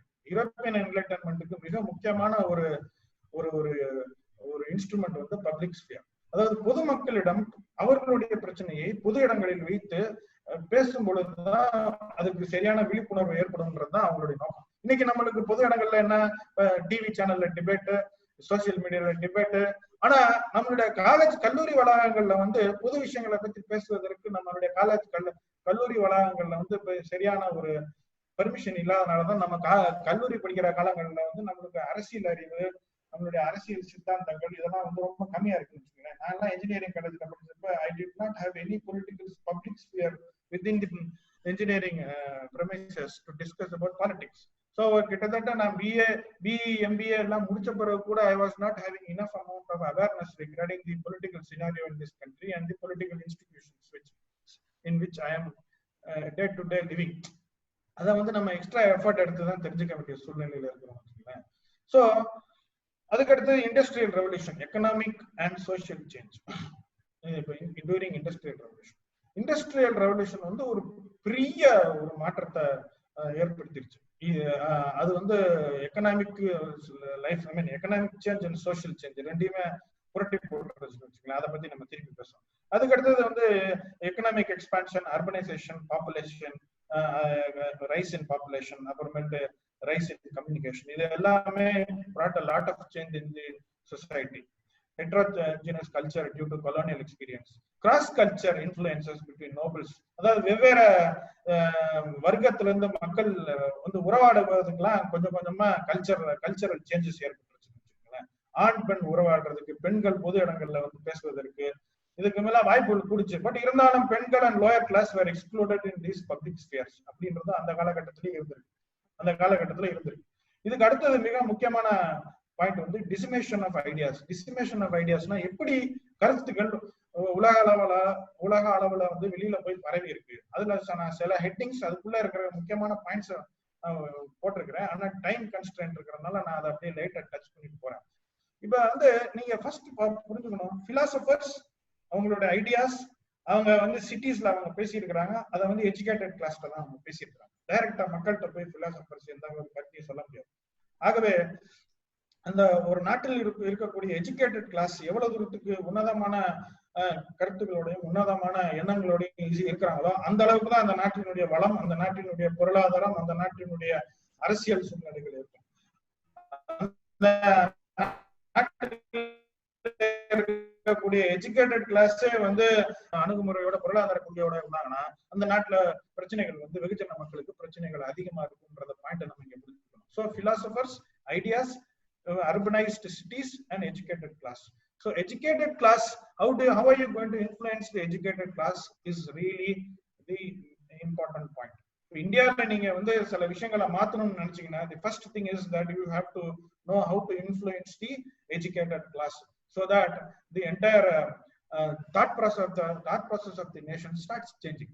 இப்போ வந்து ஃபர்ஸ்ட் ரிபப்ளிக் ஆஃப் லெட்டர்ஸ் இதெல்லாம் வந்து பாத்தீங்கன்னா ஒரு ஸ்பெஷலைஸ் மீன் ஒரு ரொம்ப ஒரு எலைட் கிளப். இந்த கிளப்புக்குள்ள ஒரு சிலர் மட்டும் இருந்து தங்களுடைய கருத்து பரிமாற்றம் நடந்திருக்கு. புக் இண்டஸ்ட்ரி இதுதான் மிக முக்கியமான ஒரு வரலாற்று ரீதியான நிகழ்வு. Book industry started becoming very big. அதிகமான புஸ்தகங்கள் அச்சடிக்கப்பட்டது, அதிகமான லிட்ரஸி ரேட் கூட கூட, விமன் லிட்ரஸி கூட கூட, மக்கள் வந்து படிக்க படிக்க படிக்க புரட்சியை நோக்கி யோசிக்கக்கூடிய சிந்தனைகள் அதிகமாயிடுச்சு. இதனால லைப்ரரிஸ் தேவைப்பட்டுச்சு. ஒரு சில பெரிய மனிதர்கள் மட்டும்தான் பிரைவேட் லைப்ரரிஸ் வச்சிருந்துருக்காங்க. அப்ப மத்தவங்க படிக்கிறதுக்கு என்ன பண்ணணும்னு சொல்லிதான் பப்ளிக் லைப்ரரி எல்லாம் உருவாக்க பார்த்தாங்க. இன்னும் சில இடங்கள்ல என்ன பண்ணிட்டாங்கன்னா university library, college library, college கிடையாது யூனிவர்சிட்டி லைப்ரரியை திறந்து விடுங்கன்னு சொல்லி பொதுமக்களுக்கு யூனிவர்சிட்டி லைப்ரரி திறந்து விட்டுருக்காங்க. சோ பேசிக்கலி இந்த அறிவொளி இயக்கத்துலதான் அவங்ககிட்ட இருந்த அனைத்து விதமான புஸ்தகங்களையும் அனைவரும் படிப்பதற்கு லைப்ரரி மூலமா, யூனிவர்சிட்டி லைப்ரரி மூலமா பொதுமக்களுக்கு அறிவு போய் சேர்வதற்கு எல்லா முயற்சிகளும் எடுக்கப்பட்டிருக்கு. இதுக்கு ஆப்போசிட் ஆன தியரி தான் பழைய காலத்துல இருந்த கத்தோலிக்க கான்செப்ட். எதையுமே வெளியில யாருக்கும் எதுவும் கொடுக்காம அவர்களுக்குள்ளேயே வைத்துக் கொண்டு அறிவை வந்து அவருக்கு ஒரு சிலர் மட்டும்தான் கையாள முடியுன்ற ஒரு முறையை கையாண்டவங்க தான் அதுக்கு முன்னாடி இருந்தவங்க. சோ இதுக்கு அதுக்கு எவ்வளவு பெரிய பினாமினல் டிஃபரன்ஸ் இருக்குன்றதை நீங்க புரிஞ்சுக்கணும். சயின்டிபிக் அண்ட் லிட்டரரி ஜர்னல்ஸ் அது எல்லாமே உங்களுக்கும் தெரியும். அதுக்கடுத்து நான் ஏற்கனவே சொன்னது போல என்சைக்ளோபீடியா அண்ட் டிக்ஷனரி, ஒரு சிஸ்டமேட்டைஸ்ட் நாலேஜ் வந்து எப்படி எல்லாத்துக்கும் கொண்டு போய் சேர்க்கறது. இந்த என்சைக்ளோபீடியா யார் உருவாக்குறது? இப்ப இதுல ட்ரீ ஆஃப் நாலேஜ்னு ஒண்ணு இருக்கு. ஆர்ட்ஸ் அண்ட் சயின்ஸ் ரெண்டா பிரிச்சுட்டாங்க. இது ரெண்டையும் ஒருங்கிணைக்க கூடாது எது? பிலாசபி. அப்ப நீங்க ஒரு ஆர்ட்ஸ் ஸ்டூடெண்டா இருக்கலாம், சயின்ஸை பத்தி தெரிஞ்சுக்கணும். நீங்க ஒரு சயின்ஸ் ஸ்டூடெண்டா இருக்கலாம், ஆர்ட்ஸை பத்தி தெரிஞ்சுக்கணும்னா you should know the basic philosophy. அதனாலதான் நீங்க பல எக்கனாமிஸ்ட பாருங்க, economist will have a good grounding in philosophy because they will have to know what are the basic aspects of man which is to be taken into account while they come out with their economic theories. அதனாலதான் all economists are very good at philosophy also, but all financial experts need not be. அப்படின்றத நீங்க ஒரு மனசுல எங்கேயாவது ஓரத்துல வச்சுக்கோங்க. இதுக்கு அப்புறமேட்டு என்சைக்ளோபீடியா பிரிட்டானிக்கா, அப்புறம் டிக்ஷனரி, அப்புறமேட்டு எஃபிராம்ஸ் சேம்பர்ஸ் என்சைக்ளோபீடியா, சேம்பர்ஸ் டிக்ஷனரி, இதெல்லாம் நம்ம பார்த்திருக்கோம். இதெல்லாம் வந்து கிட்டத்தட்ட 200-300 ஆண்டுகளுக்கு முன்பதாகவே நம்மள மாதிரி ஆட்கள் எல்லாரும் பயன்படுத்துவதற்காக உருவாக்கப்பட்ட மிக முக்கியமான புஸ்தகங்கள். அதுக்கடுத்து ஸ்கூல்ஸ் அண்ட் யூனிவர்சிட்டிஸ், எஜுகேஷன், குழந்தைகளுடைய மனநிலையை வந்து நம்ம வந்து சிறு வயதிலேயே அவங்கள்ட்ட வந்து ஒரு சயின்டிபிக் டெம்பரை கொண்டு வரணுன்றதுக்காக வேண்டிய இந்த ஒரு பெரிய ஒரு எஜுகேஷனிஸ்ட் மூவ்மெண்டாவே எடுத்துட்டு ஜான் லோக், ரூசோவும் நிறைய வேலை பார்த்துருக்காங்க வச்சுக்கோங்களேன். அதை பூரா நான் அதுல மென்ஷன் பண்ணியிருக்கிறேன். இதுல மிக முக்கியமான ஒரு பாயிண்ட் வந்து யூனிவர்சல் அப்ரோச் டு எஜுகேஷன் அப்படின்ற கான்செப்ட் வந்து John லோக்கும் ரூசோவும் they have been emphasizing continuously, which later on became part of the colonial British period. எல்லாருக்குமே வந்து இப்ப இந்தியால வந்து நம்ம படிச்ச ஸ்கூல் சிஸ்டம் எல்லாமே வந்து யூனிவர்சல் யூனிஃபார்ம் சிவில் கோடுவாங்க, அதே மாதிரி யூனிவர்சல் எஜுகேஷன் சிஸ்டம். அதே போல அதுக்கு அடுத்தது நீங்க அன்னைக்கே நான் சொன்னது போல ஹெட்ரோடாக்ஸ் ஆர்த்தடாக்ஸ் யூனிவர்சிட்டிஸை பிரிச்சு பேசுனது போல இப்ப வந்து universities from northern Europe were very progressive, and universities from France, Italy, Spain, they were all very much traditionalism வந்து கையில பிடிச்சிட்டு வந்திருக்காங்க. So the progressive universities were basically from Germany, from Sweden, from Norway, Denmark, அப்புறமேட்டு வந்து இங்கிலாந்து, இந்த மாதிரி இடங்கள்ல இருந்து தான் you had some of the most progressive universities. இந்த யூனிவர்சிட்டியில படிச்சதுதான் பல உலகத்துக்கு பல இடங்களுக்கு போய் பெரிய மாற்றங்களை ஏற்படுத்தியிருக்கிறாங்க. நான் ஏற்கனவே சொன்னது போல இங்கிலாந்துலயும் அமெரிக்காலையும் தான் நம்மளுடைய முக்கியமான தலைவர்கள் எல்லாம் போய் they got educated. லைக் நம்ம ஃப்ரீடம் ஸ்ட்ரகிள்ல கிட்டத்தட்ட ஒரு 50 பேர் முக்கியமான தலைவர்கள் எடுத்தீங்கன்னா அதுல 30-40 தலைவர்கள் வந்து அங்கதான் படிச்சுட்டு வந்திருப்பாங்கன்னு வச்சுக்கோங்க. இப்ப அதுக்கு அடுத்தபடியா லேர்னட் அகாடமிக்ஸ், இதெல்லாம் வந்து இதுல மிக முக்கியமானது வந்து காஃபி ஹவுசஸ். நம்ம வந்து டெல்லிக்கு போனீங்கன்னா காஃபி ஹவுசஸ் நிறைய காஃபி ஹவுஸ் கல்ச்சர். அந்த காஃபி ஹவுஸ் கல்ச்சர் எங்கன்னு பாத்தீங்கன்னா அங்க யூரோப்ல இருந்து தான் வந்து இந்த காஃபி ஹவுஸ்ல உட்காந்துதான் காலையில இருந்து சாயந்தரம் வரைக்கும் காஃபியை குடிச்சிட்டு சாப்பிட்டுட்டு பேசி பேசி பேசி பேசிதான் விவாதங்கள் நடந்துதான், டிபேட்ஸ் எல்லாம் நடந்துதான் அவங்களுடைய என்லைட்டன்மெண்ட் தியரிஸை வந்து எவால்வ் பண்ணியிருக்கிறாங்க. இதுல வோல்டேர், ரூசோன்றவங்க எல்லாம் வந்து உட்கார்ந்த காஃபி கேஃபே ப்ரோகூபே அப்படின்ற காஃபே வந்து ரொம்ப ஃபேமஸான கேஃபே, இன்னைக்கும் அது இருக்குன்னு நினைக்கிறேன். இங்கதான் வோல்டேர் ரூசோவும் உட்கார்ந்து பிரெஞ்சு புரட்சிக்கான எல்லா வேலைகளையும் விஷயங்களை பத்தியும் பேசியிருக்கிறாங்க. டியாஸ்ட் அண்ட் டி ஆல்பர்ட், அந்த பேர்லாம் சில பேர் வாய்ப்புல நுழைய மாட்டேங்குது. இவங்க தான் என்சைக்ளோபீடியாவுக்கும் இதே கேஃபேல உட்கார்ந்து தான் டிஸ்கஸ் பண்ணியிருக்காங்க. ஸோ சம் ஆஃப் தி இதை பேஸ் பண்ணி தான் நம்ம காஃபி டேக்கு வந்து ஒரு ஸ்லோகன் வரும்ல, great things can be done over a cup of coffee, அப்படி ஏதாவது ஒரு அட்வர்டைஸ்மெண்ட்லாம் நான் பார்த்துருக்கேன்னு வச்சுக்கோங்களேன். அதனால இப்ப காஃபி ஹவுசஸ் வந்து காஃபி ஷாப்ஸ் வந்து இப்போ it's coming getting in trend. For what? For us to sit and discuss, share, come out with an idea, come up with a concept and get it implemented. So this sharing of ideas has started now in the recent Indian context.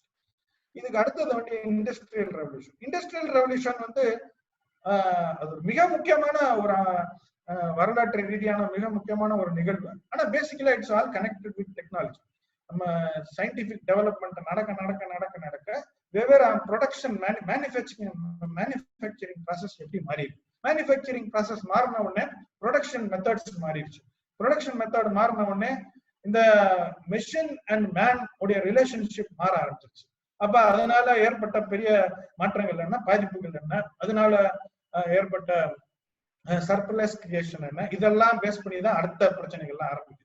அப்ப இதுல சில முக்கியமான விஷயங்கள் என்ன, chemical manufacturing, iron production process, steam power, water power, machine tools, mechanised factory system. அப்புறம் textile industry was the biggest industry at that point of time, which went through a lot of change because of the mechanized system. Adukaduthu Great Britain played a very vital role in most of the innovations. That is why Great Britain took advantage of these innovations and they implemented in all their colonies. And the proto industrialization, அதாவது இண்டஸ்ட்ரியலைசேஷனுக்கு முன்னாடி, main இண்டஸ்ட்ரியலைசேஷனுக்கு முன்னாடி ஒரு சின்ன experiment பண்ணி அதுக்கு பேரு வந்து proto industrialisation. அதை வந்து இந்தியால கூட முகல் பெங்கால் ஏரியால வந்து அதை பண்ணி பார்த்துருக்காங்க through the East India company. East India கம்பெனியை பயன்படுத்தி தான் புரோட்டோ இண்டஸ்ட்ரியலைசேஷனை வந்து Great Britain has tested and implemented it in various colonies. இப்ப இந்த காலகட்டத்துல வந்து ஸ்டாண்டர்ட் ஆஃப் லிவிங் அதிகரிச்சிருக்கு, ஜிடிபி growth ரேட் கூடி இருக்கு. இங்க நீங்க புரிஞ்சு கொள்ள வேண்டிய மிக முக்கியமான ஒரு எக்கனாமிக் ஆஸ்பெக்ட் வந்து structural change.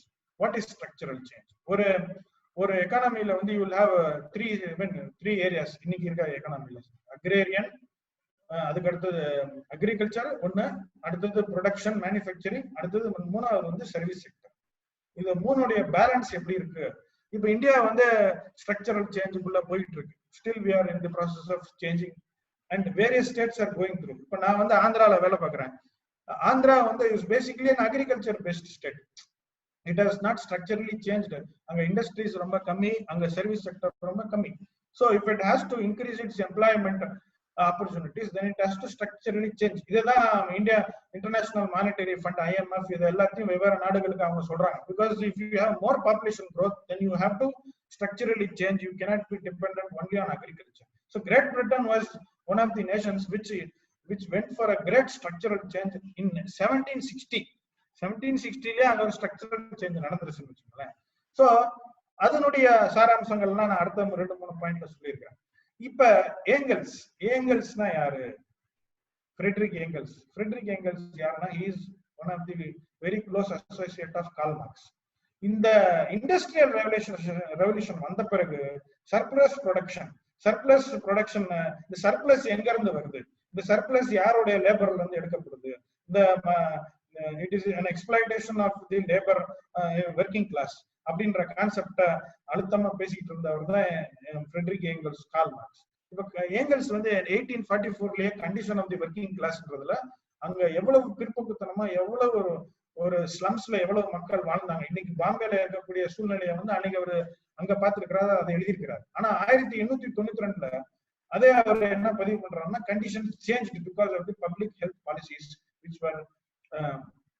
which were enacted in the 50-year period அப்படின்றதையும் அவர் ரெக்கார்ட் பண்றாரு. அப்ப அந்த காலகட்டத்துல எப்படி வந்து பப்ளிக் ஹெல்த் பாலிசியை வந்து கையாண்டு இருக்கிறாங்க, எப்படி வந்து இந்த போஸ்ட் இண்டஸ்ட்ரியல் ரெவல்யூஷன்ல ஏற்பட்டிருக்கிற ப்ராப்ளத்துல எப்படி அவங்க டேக்கிள் பண்ணிக்கிறாங்கன்றத நம்ம இன்னும் கூர்ந்து கவனிச்சு பார்த்தோம்னா, நம்ம நாட்டுல இன்னைக்கு நடக்கக்கூடிய சில பிரச்சனைகளுக்கு சொல்யூஷன் கண்டுபிடிக்கிறதுக்குலாம் வாய்ப்பு வசதிகள் இருக்குன்றதுதான் இதுல நம்ம புரிஞ்சுக்க வேண்டிய முக்கியமான விஷயம். இதுக்கு அப்புறமேட்டு ட்ரேட் யூனியன், அப்புறம் கன்சர்ன்ஸ் ஃபார் ஒர்க்கிங் கிளாஸ். இதுக்கு அப்புறமேட்டு தான் கார்ல் மார்க்ஸ் வராரு. கார்ல் மார்க்ஸ் வந்து இதுக்கு அப்புறமேட்டு வந்துதான் அவர் வந்து இந்த ஒர்க்கிங் கிளாஸ் ப்ராப்ளம் வந்த பிறகுதான் Karl Marx focus is on the working class and their issues. இப்ப அடுத்த இது வந்து இண்டஸ்ட்ரியல் ரெவல்யூஷன் முடிஞ்சிருச்சு. இப்ப அடுத்த மிக முக்கியமான விஷயம் வந்து பிரெஞ்சு ரெவல்யூஷன். பிரெஞ்சு ரெவல்யூஷன் என்ன? இனியன் ஹலோ இருக்கு. டைம் இருக்கா? 5:20 நம்ம நீங்க முடிச்சிருங்க. இன்னும் நம்ம 4:30க்கு ஆரம்பிச்சோம்னா நீங்க கரெக்டா இருக்கும். நீங்க எனக்கு இன்னும் ஒரு 10-15 மினிட்ஸ் கொடுங்க. ஓகேண்ணா take you time. French revolution வந்து பேசிக்கலா பிரெஞ்சு ரெவல்யூஷன் தான் வந்து உலக அரசியல் மிகவும் முக்கியமான ஒரு புரட்சி. இந்த பிரெஞ்சு புரட்சியை வந்து சில நேரத்துல நம்ம வந்து அது அளவுக்கு அதிகமா அதை நம்ம வந்து குளோரிஃபை பண்றோமா கூட யோசிக்கிற அளவுக்கு பிரெஞ்சு புரட்சியை பத்தி பேசுறாங்க. பட் பிரெஞ்சு புரட்சி வந்து சில மிக முக்கியமான வேல்யூஸ வந்து நமக்கு எடுத்து கொடுத்துருக்கு. இது பண்ண பிரெஞ்சு புரட்சி வந்து அதிரடியா பண்ண மிக முக்கியமான விஷயம் என்னன்னா, அதுக்கு முன்னாடி இருந்த பிரபுத்துவத்தை மொனார்கியை தூக்கி வெளியில வீசிட்டு ரிபப்ளிக், அதாவது மக்களுக்கு for the people, of the people, by the பீப்புள்ன்ற கான்செப்டை ஃபர்ஸ்ட் எஸ்டாப்ளிஷ் பண்ணது பிரெஞ்சு ரெவல்யூஷன் தான். பிரெஞ்சு ரெவல்யூஷன் உருவானதுக்கு காரணம் என்ன? பிரான்ஸ் வந்து கிட்டத்தட்ட பல வருஷங்கள் வந்து பல நாடுகளோட டிரான்ஸ் அட்லாண்டிக் வணிகத்துல, டிரான்ஸ் அட்லாண்டிக் போர்கள் எல்லாம் ஈடுபட்டு அமெரிக்கன் ரெவல்யூஷனரி வாருக்கு வந்து பிரான்ஸ் அமெரிக்க பேட்ரியாட்ஸுக்கு சப்போர்ட் பண்ணி இங்கிலாந்துக்கு எதிர்த்துலாம் நிறைய போர் பண்ணினதுல வந்து பெரிய லாஸ் ஆயிப்போச்சு. அதனால they went through a lot of huge debt problem. So they had to levy unpopular taxes which was heavily regressive. So மக்கள்னால தாங்க முடியல. தவறான முடிவுகள், லூயி தி 26 அப்ப இருந்தாப்ல, தவறான முடிவுகளை வந்து மீண்டும் எடுக்கிறதுனால மக்கள் மனசுல ஒரு பெரிய கொந்தளிப்பு வந்துருச்சு. அப்ப இருந்தக்கூடிய லிபரல் அண்ட் ரேடிக்கல் ஐடியாஸ், அந்த நேரத்துலதான் இந்த லிபர்ட்டி, ஃப்ரெட்டர்னிட்டி, அந்த டீ இந்த டீன்னு சொல்லி எல்லா ஐடியாஸும் உள்ள வந்த உடனே மக்கள் வந்து வெகுண்டு அதை வந்து போராடணும்ன்ற ஒரு பாயிண்ட்டுக்கு வந்துட்டாங்க. அப்புறம் அந்த காலகட்டத்துல அந்த சீதோஷ்ண சூழ்நிலை வந்து ரொம்ப மோசமா இருந்தனால எல்லா அக்ரிகல்ச்சர் கிராப்ஸும் ஃபெயில் ஆயிடுச்சு. இதுதான் வரலாறு சொல்லுது. அதனால அக்ரிகல்ச்சர்ல இருந்து வர வேண்டிய அவுட்புட் சரியா வராதனால மக்களுக்கு வந்து பஞ்சம், பட்டினி, பற்றாக்குறை ஆயிப்போச்சு. இந்த காலகட்டத்துல அரிஸ்டோகிரசியும் கேத்தலிக் கிளர்ஜியும் வந்து அவங்களுக்கு வேணுங்கிறத மட்டும் டாக்ஸ் வந்து எடுத்துக்கிட்டு அவங்க வசதியா இருக்கிறத மக்கள் பார்த்து கொந்தளிச்சுட்டாங்க. அப்ப எஸ்டேட் ஜெனரல், அப்ப எஸ்டேட்ஸ் 3 எஸ்டேட்டா பிரிக்கிறாங்க. ஒரு எஸ்டேட்னா 3 பிரிவா பிரிக்கிறாங்க மக்களை. கிளர்ஜி, நொபிலிட்டி அண்ட் பொதுமக்கள், அதாவது மத குருக்கள், அப்புறமேட்டு பிரபுக்கள், அப்புறமேட்டு வெகுஜன மக்கள் அப்படின்னு 3ஆ பிரிச்சு அவங்களுக்குள்ள அப்புறமேட்டு வந்து எலெக்ஷன் எல்லாம் வைக்கிறாங்க. எலெக்ஷன் எல்லாம் நடந்திருக்குன்னு வச்சுக்கோங்க. ஆனா அதுல ஒரு சில குழப்பங்கள் வந்துதான் இந்த மக்கள் என்ன செய்யறாங்க, மக்களுக்கு பேர் தேர்ட் எஸ்டேட். நீங்க பாலிடிக்ஸ் படிக்கிறப்ப இதெல்லாம் பயன்படுத்துறப்ப இது ஒன்றும் பெரிய கடினமான விஷயங்கள் கிடையாது. அந்த காலகட்டத்துல அவங்க எதுக்கு பயன்படுத்தி இருக்கிறாங்கன்றத புரிஞ்சுக்கிட்டா முடிஞ்சு போச்சு. பெஸ்டிலான்றதுதான் வந்து கோட்டை, அந்த கோட்டையை போய் அடிச்சு நொறுக்கிடுறாங்க. அப்புறமேட்டு தான் 1789 பிரெஞ்சு புரட்சி ஸ்டார்ட் பண்ற காலகட்டத்துல நேஷனல் அசம்பிளி உருவாகுது. இதுக்கு அப்புறமேட்டு வந்து 1789 வந்து rights of man of the citizen, அதுதான் அவங்களுடைய டிக்ளரேஷன். எப்படி US American declaration of independence மாதிரி இவங்க declaration of rights of man of the citizen. இது இந்த 2 டாக்குமெண்ட்ஸ் தான் வந்து ஜான் லோக்கோட லிபரலைசேஷன் எல்லா கான்செப்டையும் வந்து உள்ளடக்கின டாக்குமெண்ட்ஸ். இந்த டாக்குமெண்ட்ஸ்ல இருந்து இந்தியன் கான்ஸ்டிடியூஷனுக்கு நம்ம வேல்யூஸ் எடுத்திருக்கோம். So if you really want to trace the values of Indian constitution, you can look back into various constitutions of Europe. இப்ப இந்த பிரெஞ்சு புரட்சியில வந்து விமன் வந்து கிட்டத்தட்ட ஒரு 7000 பேர் வந்து அவங்க ஒரு பெரிய போராட்டம் நடத்தி இந்த அரிஸ்டோகிராட்டிக் ஃபேமிலிக்கு எதிர்த்து ஏகப்பட்ட பிரச்சனைகள் பண்ணியிருக்கிறாங்க. அது வந்து வரலாற்றுல பிரெஞ்சு புரட்சி வரலாறுல மிக முக்கியமான ஒரு அம்சம்னு வச்சுக்கோங்களேன். இதுக்கு அடுத்தது வந்து abolition of feudal system, liberty, equality, liberalism, radicalism, nationalism, secularism, இது எல்லாமே நான் ஏற்கனவே பேசினதுதான். ஆனா இதனுடைய எஃபெக்ட் வந்து இந்த பிரெஞ்சு ரெவல்யூஷன்ல இருந்த எல்லா திங்கர்ஸ்க்கும் இருந்திருக்கு. இப்ப அடுத்த பாயிண்ட் ரொம்ப முக்கியம். Revolutionary ideas, social movements and political manifestation. இது வந்து என்னுடைய பர்சனல் பாயிண்ட் என்னன்னா, ஒரு புரட்சிகரமான ஐடியா இருக்கலாம். அந்த புரட்சிகரமான ஐடியா வந்து ஒரு சரியான சமுதாய இயக்கமா மாறணும். இந்த சமுதாய இயக்கமா மாறின பிறகு அதுக்கு வந்து ஒரு சரியான அரசியல் வடிவமைப்பு கிடைக்கணும். இது 3 நடந்துச்சுனாதான் அந்த கருத்துக்கு வந்து ஒரு முழுமை பெற்ற ஒரு நிலையை அடைய முடியும். இல்லைன்னா சில கருத்துக்கள் இருக்கும், சில கருத்துக்கள் சமுதாய சீர்திருத்தத்துக்கு பயன்பட்டு இருக்கும், அதோட முடிஞ்சு போயிருக்கும். ஆனா அது வந்து அரசியல்ல வந்து பிரதிபலிக்காது. இப்ப வந்து நம்ம தமிழ்நாட்டுல எடுத்துக்கிட்டீங்கன்னா நம்ம வந்து ரெவல்யூஷனரி ஐடியா இங்க என்ன, சுயமரியாதை இயக்கம். சுயமரியாதை இயக்கத்தினுடைய அடிப்படை தத்துவம், அடிப்படை ஐடியா என்னது? ஜாதி மத வேறுபாடுகளுக்கு அப்பாற்பட்டு மனிதன் வந்து சமத்துவம், இதை மையப்படுத்தி தான் வந்து ஐடியா சுயமரியாதை இயக்கம். சுயமரியாதை இயக்கத்தினுடைய அரசியல் வெளிப்பாடு தான் வந்து திராவிட கட்சிகள் வந்துச்சு வச்சுங்களேன். இப்ப திராவிட கட்சிகள் வந்தனாலதான் சில விஷயங்களை வந்து ரிசர்வேஷன் மூலமா திருப்பி இம்ப்ளிமெண்ட் பண்ண முடிச்சு. So political manifestation is very important for a social movement, and social movement is very important for revolutionary ideas to be really useful to the people in some ways. அப்படின்றத நீங்க வந்து ஒரு சில வரலாறுல பார்க்கணும். இப்ப அதுக்கு அடுத்தபடியா சர்ச் லாஸ்ட் இட்ஸ் பவர், அதெல்லாம் உங்களுக்கு ஏற்கனவே தெரிஞ்சிருக்கும்.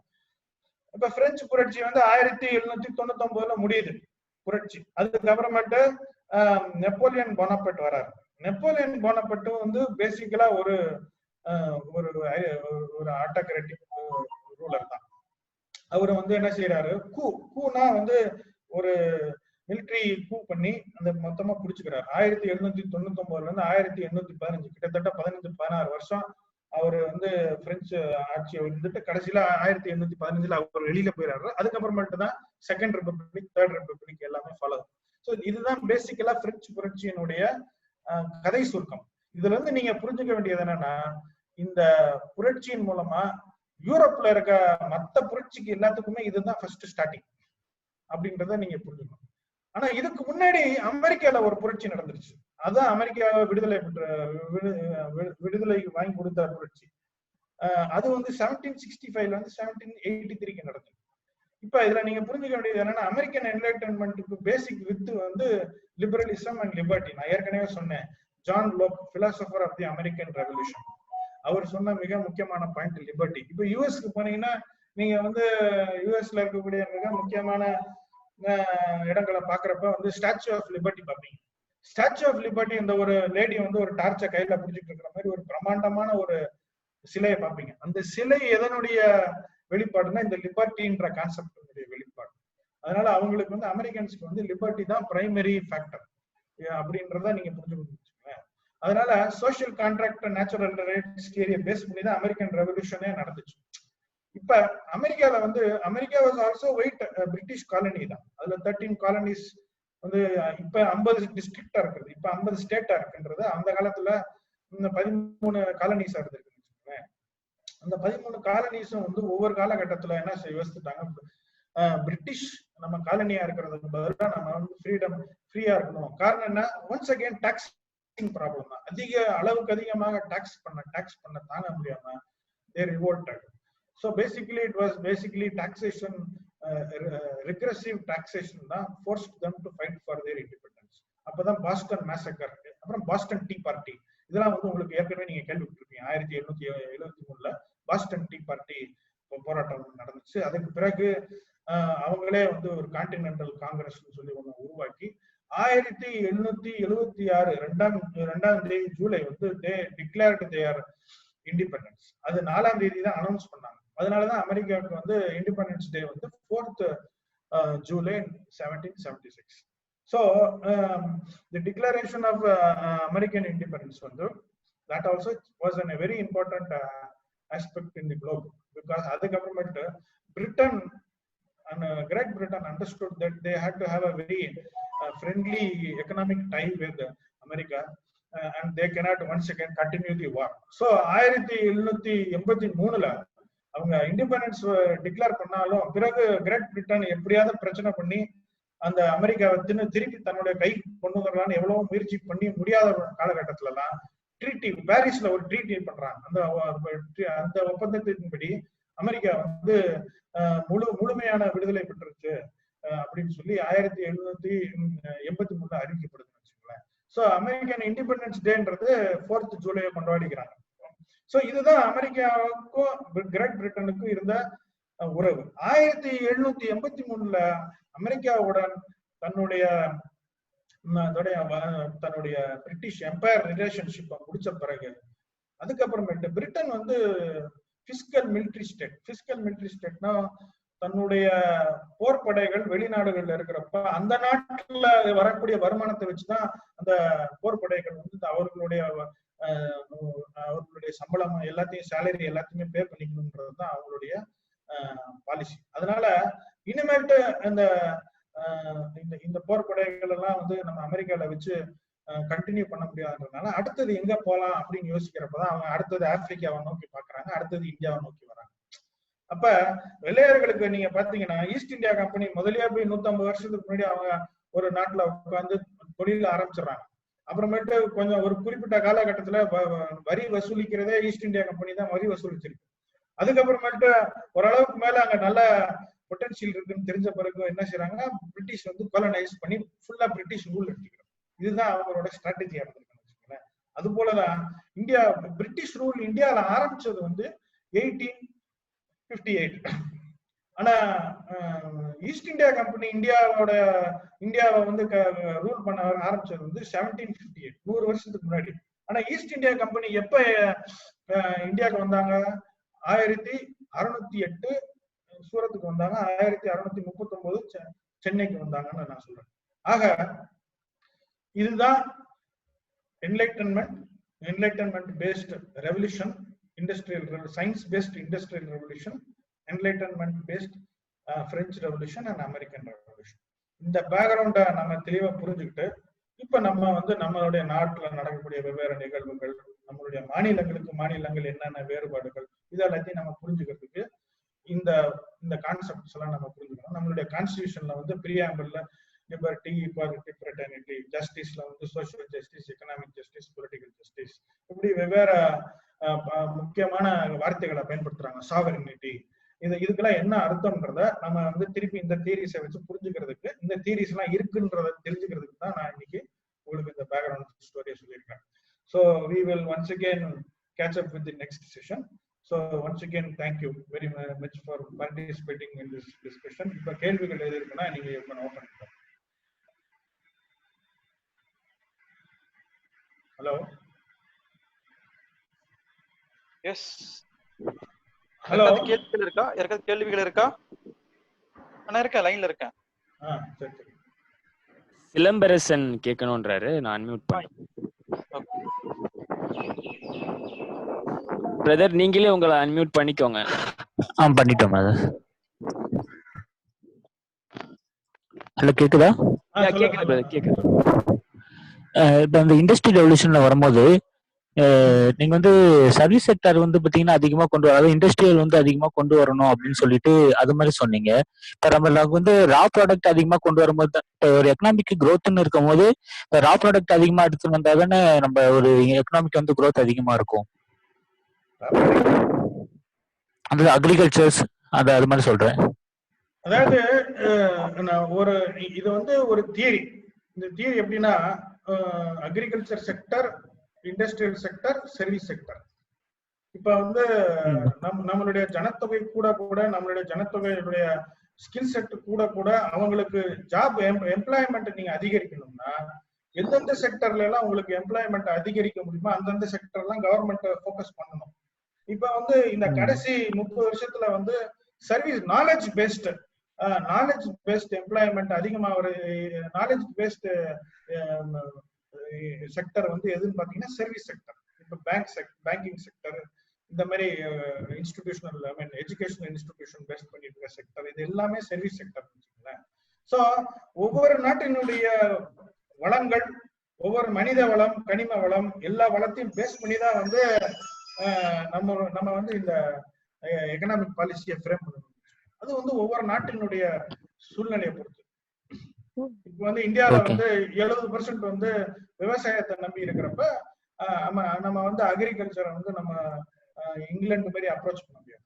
ஆனா இப்ப ஆந்திர பிரதேஷ் எடுத்துக்கிட்டீங்கன்னா இப்போதைக்கு அவங்க வந்து மெஜாரிட்டி அக்ரிகல்ச்சர் பெஸ்டா இருக்காங்க. ஆனா அவங்க அடுத்த தலைமுறை பூரா படிக்கிறாங்க. என்ன படிக்கிறாங்க? இன்ஜினியரிங் படிக்கிறாங்க, இல்லைன்னா வேற வேற சப்ஜெக்ட்ஸ் படிக்கிறாங்க. எங்க படிக்கிறாங்க? வேற வேற மாநிலங்கள்ல போய் ஹைதராபாத்ல படிக்கிறாங்க, பெங்களூர்ல படிக்கிறாங்க, சென்னையில படிக்கிறாங்க, விசாகப்பட்டினத்துல இருக்கிறவங்க அவங்களும் திருப்பி டெல்லிக்கு போறாங்க, பாம்பேக்கு போறாங்க. அப்ப அவங்களுடைய மாநிலத்துல அவங்களுக்கு வேலை வாய்ப்பு எப்படி உருவாகும்? இன்ஜினியரிங் படிச்சுட்டு. அப்ப அதுக்கேற்ற செக்டர்ஸ் ஓபன் பண்ணி விடணும், அதை டெவலப் பண்ணணும். அதனாலதான் there should be connect between your institutions, your sectors, your service sectors, your employment, எல்லாத்துக்குமே ஒரு ப்ராப்பரான கனெக்ட். அதுதான் நான் சொன்னேன். சொல்லுங்க. சரி, ஓகேங்க. ஹலோ, நெக்ஸ்ட் ஏதாச்சும் क्वेश्चन இருந்தா கேட்கலாம்.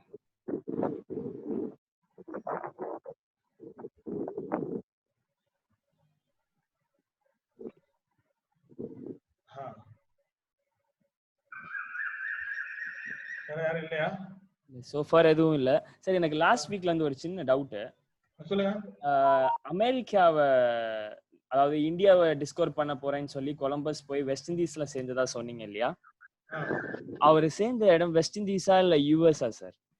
யூஎஸ் கிடையாது, இண்டீஸ் தான். வெஸ்ட் இண்டீஸ் தான் அவர் போனார். ஆனா யூஎஸ் டிஸ்கவர் பண்றது கொலம்பஸ்ன்றாங்களே. அது தப்பு கிடையாது, அது தப்பு. ஆக்சுவலா கொலம்பஸ் கிடையாது. கொலம்பஸ் கிடையாது, அப்படிதான். கொலம்பஸ் வந்து அது சும்மா நம்ம இந்தியால அப்படி ஜெனரலா பேசிக்கிட்டு இருக்கிறோம்னு வச்சுக்கோங்களேன். சினிமா பாட்டு எல்லாத்துலயும் பயன்படுத்துறோம். அமெரிக்காவுக்கு பேர் வச்சதே வந்து அமெரிகோ வெஸ்புசி அப்படின்றவரை பேஸ் பண்ணி தான் வச்சுக்கோங்களேன். அவர் வந்து ஆனா வந்து வெஸ்ட் இண்டீஸ்ன்றது அந்த மெக்சிகோ, அந்த நார்த் அமெரிக்காவோட ரொம்ப ஒட்டினது தான். நீங்க வெஸ்ட் இண்டீஸ் எங்க இருக்குன்னு மேப்ல பாத்தீங்கன்னா வந்து நார்த் அமெரிக்கா கொஞ்சம் பக்கத்துல. ரீசெண்டா ஒரு ஸ்பீச் ஒன்னு, ஒரு பெரிய ஸ்பீக்கரோட ஸ்பீச் கேட்டிருந்தேன், நேம் சொல்ல விரும்பல, டிராவிடியன் பார்ட்டியோட ஒரு ஸ்பீக்கரு. அவர் பேசும்போது என்ன சொன்னார்னா, நான் கனடா போயிருக்கும் போது கெனடியன்ஸ் கிட்ட பேசினேன், அவங்க வந்து அந்த ரெட் இண்டியன்ஸ்ங்கிற நேமை கோட் பண்ணி சொன்னாரு. கொலம்பஸ் வந்து இந்தியான்னு நினைச்சு யூஎஸ்ல போய் சேர்ந்துட்டாரு, அங்க இருந்தவங்க எல்லாம் சிவப்பா இருந்தாங்க, அதனால ரெட் இண்டியன்ஸ் நேம் கொடுத்துட்டாரு, நாங்க இரவல் பேரோடு வாழ்கிறோம் அப்படின்னு சொல்லி அவங்க சொன்னதா சொன்னாங்க. அவர் ஃபர்ஸ்ட் போனது வெஸ்ட் இண்டீஸ், புரிஞ்சுக்கிட்டீங்களா? Okay okay. அதுக்கப்புறமேட்டு அவர் அமெரிக்காக்குள்ளே என்ட்ரா இருக்கிறாரு. ஆனா ஜான் கோபர்ட்ன்றவர் தான் ஃபர்ஸ்ட் வந்து நியூ ஃபவுண்ட் லேண்ட்ன்றத கண்டுபிடிக்கிறாரு. ஓகே ஓகே, அதான் ஒரு சின்ன டவுட் கிளாரிஃபிகேஷனுக்காக தான். நீங்க வந்து இதுல யாரை எந்த டைம்ல எப்ப எதை எந்தெந்த இடத்துக்கு போயிருக்காங்கன்றத you can once again dig out. நீங்க கூகுள்ல போய் இன்னும் கொஞ்சம் பாத்தீங்கன்னா இன்னும் நிறைய கண்டுபிடிச்சிடலாம். பட் பேசிக் ஐடியா வந்து இவங்க நம்மளை பொறுத்த மட்டும் நார்த் அமெரிக்கா, அது வெஸ்ட் இண்டீஸையும் சேர்த்துதான் அவங்க நார்த் அமெரிக்கான்னு பேசிக்கிறாங்க, அதான் அமெரிக்கான்றாங்க. இப்ப நம்ம வந்து இவங்க சொல்ற ரெட் இண்டியன்ஸ் வந்து நார்த் அமெரிக்கால இருக்கிறவங்க தான், சவுத் அமெரிக்கால இருக்கிறவங்க கிடையாது. ஆனா மொத்தமா அமெரிக்கான்றதுதான் அதுக்கு பேர் கொடுத்ததே அமெரிக்கா வெஸ்ட் புசியை வச்சுதான் வச்சுக்கோங்க. Okay sir, thank you. Hello. Okay sir, thank you. ரொம்ப கிளாரிஃபை. விஜய் கிருஷ்ணா கேக்குறாரு. விஜய் கிருஷ்ணா கிளாப் பண்றாப்ல, அன்மியூட் பண்றேன். கிளாப் பண்றாரா இல்லாட்டி? ஹலோ, விஜய் கிருஷ்ணா ஸ்பீச் பண்றது ஹலோ சொல்லுங்க. சார் இப்போ இதுல வந்து தாமஸ் ஹாப்ஸ் பேசுங்க. கேக்குதுங்களா? கேக்குது பேசுங்க. சார் இப்போ இந்த என்லைட்மெண்ட்ல தாமஸ் ஹாப்ஸ் எப்படி பொருத்தி பார்க்கலாம் தான் சார் ஒரு இது. இப்போ அவர் வந்து காமன்வெல்த் சொல்றாரு, தாமஸ் ஹாப்ஸ் சோஷியல் கான்ட்ராக்ட் வந்து காமன்வெல்த் மூலமா சொல்றாரு. அவர் வந்து மெயினா மோனார்கியை தான் சப்போர்ட் பண்ற மாதிரி இருக்கு அவரோட ரைட்டிங்ஸ் எல்லாமே. அவர் அதுவும் மெயினா வந்து இப்போ வந்து அவரோட மெயின் அஜெண்டா பார்த்தா ஒரு சிவில் வார் தடுக்கிறதும் அந்த உள்நாட்டு அமைதிக்குமானது மாதிரி இருக்கு அவருக்கு எல்லாமே. இப்போ அது எப்படி இப்போ நீங்க வந்து தாமஸ் ஹோப்ஸ் தான் ஃபர்ஸ்ட் சோஷியல் கான்ட்ராக்ட பத்தி பேச ஆரம்பிச்சார். இப்ப நீங்க தாமஸ் ஹோப்ஸ், நீங்க விஜய் கிருஷ்ணா கேள்வி முடிஞ்சிருச்சா? கேள்வி முடிஞ்சிருச்சா? அதான் சார் ஒரே ஒரு சின்ன இது சார். அவர் அது சார் இன்னும் ஒரே ஒரு சின்ன இது மட்டும் கேளுங்க. முடிஞ்சிச்சு சார். Okay sir. அதான் சார் அவரு சாவர்னிட்டி வந்து இப்போ வந்து மோனார்கியில மட்டும்தான் சாவர்னிட்டியை மெயின்டைன் பண்ண முடியும். அவருடைய கேள்வி முடிஞ்சிருச்சா? அந்த கேள்வி புரிஞ்சுக்கிட்டேன். அடுத்தது வேற கேள்வி இருக்கா? அவ்வளவுதான். அதான் சார். கரெக்ட். இப்ப வந்து நீங்க அவர் இத மியூட் பண்ணிருங்க, ஏன்னா அவருக்கு சத்தம் வருது. Yeah sure. இப்ப இதுல என்ன புரிஞ்சுக்கணும்னா, இந்த பிலாசபர்ஸ் எல்லாம் வந்து ஒரு குறிப்பிட்ட காலகட்டத்துல எமர்ஜ் ஆறாங்க. நம்ம வந்து தாமஸ் ஹோப்ஸும் அதுக்கப்புறமேட்டு வந்த ஜான் லோக், அதுக்கப்புறமேட்டு ரூசோ, இவங்க எல்லாம் வந்து ஒரே காலகட்டத்துல வாழ்ந்தவங்க மாதிரி நம்ம நினைச்சுக்கிறோம். ஆடம் ஸ்மித் வந்து 100 வருஷம் கழிச்சு வந்தவர் தான் கார்ல் மார்க்ஸ், 80 வருஷம் கழிச்சு வந்தவர் தான் கார்ல் மார்க்ஸ். அப்ப தாமஸ் ஹோப்ஸ் இருந்த பீரியட்ல வந்து டெமோக்ராட்டிக் வேல்யூஸ், டெமோக்ரஸி பத்தி எல்லாம் வந்து பெருசா பேச்ச ஆரம்பிக்கிறார். அவரு தான் அதை பத்தி பேச ஆரம்பிக்கிறார். அப்ப அவர் காலகட்டத்துல இருந்தது வந்து பிரைமரி விஷயம் வந்து என்னன்னு பாத்தீங்கன்னா மொனார்கி தான். அததான் வந்து அப்புறமேட்டு ஒரு குறிப்பிட்ட காலகட்டத்துல வந்து வோல்டேரே சொல்றாரு, நீங்க வந்து ஜனநாயகத்தை மையப்படுத்தி என்லைட்டன்மெண்ட் பேசுறது ஒரு பக்கம் இருந்தாலும் நம்ம மொனார்கியை பேஸ் பண்ணி நம்ம வந்து என்லைட்டன்மெண்ட் பேசணும். அதுக்கு பேர் என்னது? என்லைட்டன்மெண்ட் ஆப்சல்யூட்டிசம்.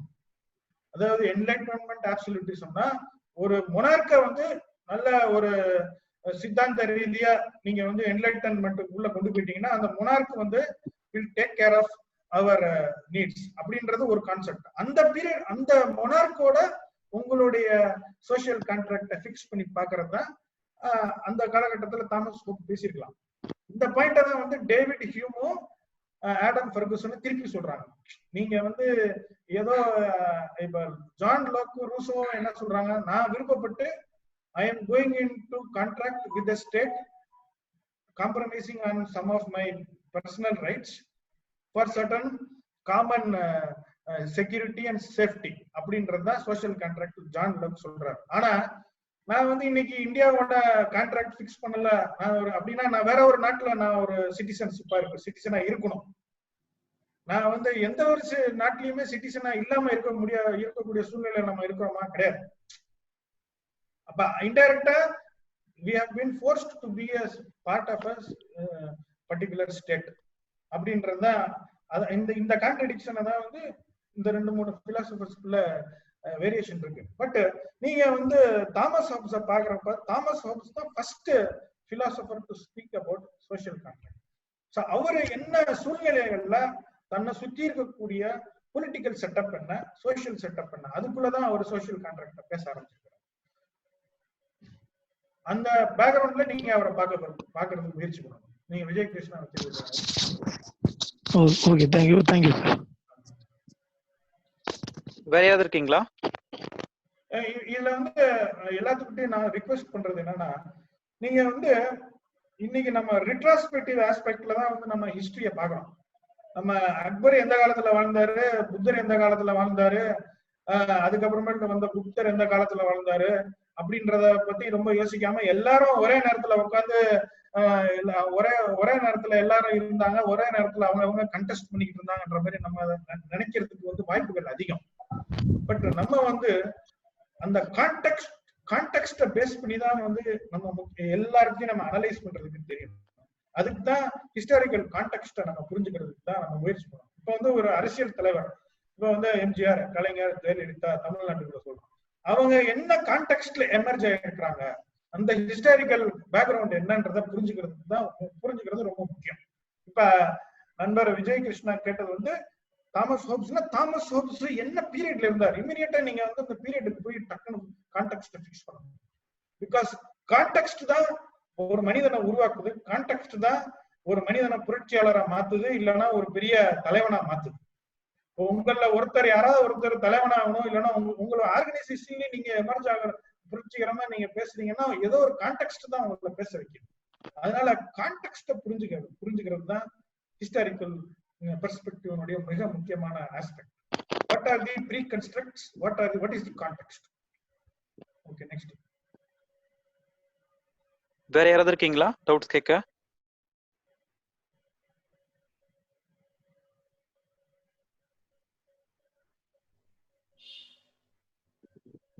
So far எந்த ஹேண்ட் ரைஸும் வரல ப்ரோ. சரி, ஓகே, வெரி குட். அந்த ப்ரூசின் கூப்பிடுறாரு. ஹலோ பிரதர் பேசலாம் நீங்க. கேக்குதா சார்? சொல்லுங்க சார். எனக்கு ஒரு சின்ன ஒரு டவுட் சார். ஏன்னா இப்போ ஸ்டாச்சு ஆஃப் லிபர்ட்டி இருக்காங்கல்ல சார், ஸ்டாச்சு ஆஃப் லிபர்ட்டி. இப்போ எனக்கு வந்து அந்த ஸ்டாச்சு ஆஃப் லிபர்ட்டில இருக்கிற அந்த கேர்ளுக்கும் அந்த லிபர்ட்டிக்கும் என்ன சம்பந்தம், பிளஸ் வந்து அந்த கிரீடை வந்து எதை குறிக்குதுன்னு கொஞ்சம் எக்ஸ்பிளைன் பண்ண முடியுமா சார்? கையில அந்த டார்ச் அதெல்லாம் இருக்குல்ல. எனக்கு அந்த சிலை டீடைல்ஸ் பத்தி எனக்கு அதுக்கு பேர் ஸ்டாச்சு ஆஃப் லிபர்ட்டி, எனக்கு அந்த லிபர்ட்டி பத்தி தான் கான்செப்ட் நான் அதுக்கு கோட் பண்ணேன். அந்த லேடி யாரு, அந்த லேடிக்கு பின்னாடி இருக்கிற அந்த லேடி ஒருவேளை இப்ப நம்ம ஜஸ்டிஸ் நம்ம கோர்ட்ல பாத்திருக்கீங்களா? ஒரு தராசை பிடிச்சி ஒரு லேடி கண்ணை கட்டி விட்டு தராசை பிடிச்சிருப்பாங்க, பாத்திருக்கீங்களா? ஆமா. அந்த லேடி யாருன்னு கேட்டா என்ன சொல்லுவீங்க? அது வந்து பாத்தீங்கன்னா அது வந்து ஆக்சுவலா அந்த கோர்ட்ல எல்லாம் தராசு பிடிக்கிற அந்த லேடி வந்து பாத்தீங்கன்னா அது வந்து ஜஸ்டிஸ குறிக்குதுன்னு சொல்லுவாங்க. அந்த லேடி யாருன்னு எனக்கு தெரியாது சார். அப்ப இதுதான் இங்க நம்மளுடைய நோக்கம் வந்து ஜஸ்டிஸ பார்க்கணும்னுடைய லேடியை பார்க்க கூடாது.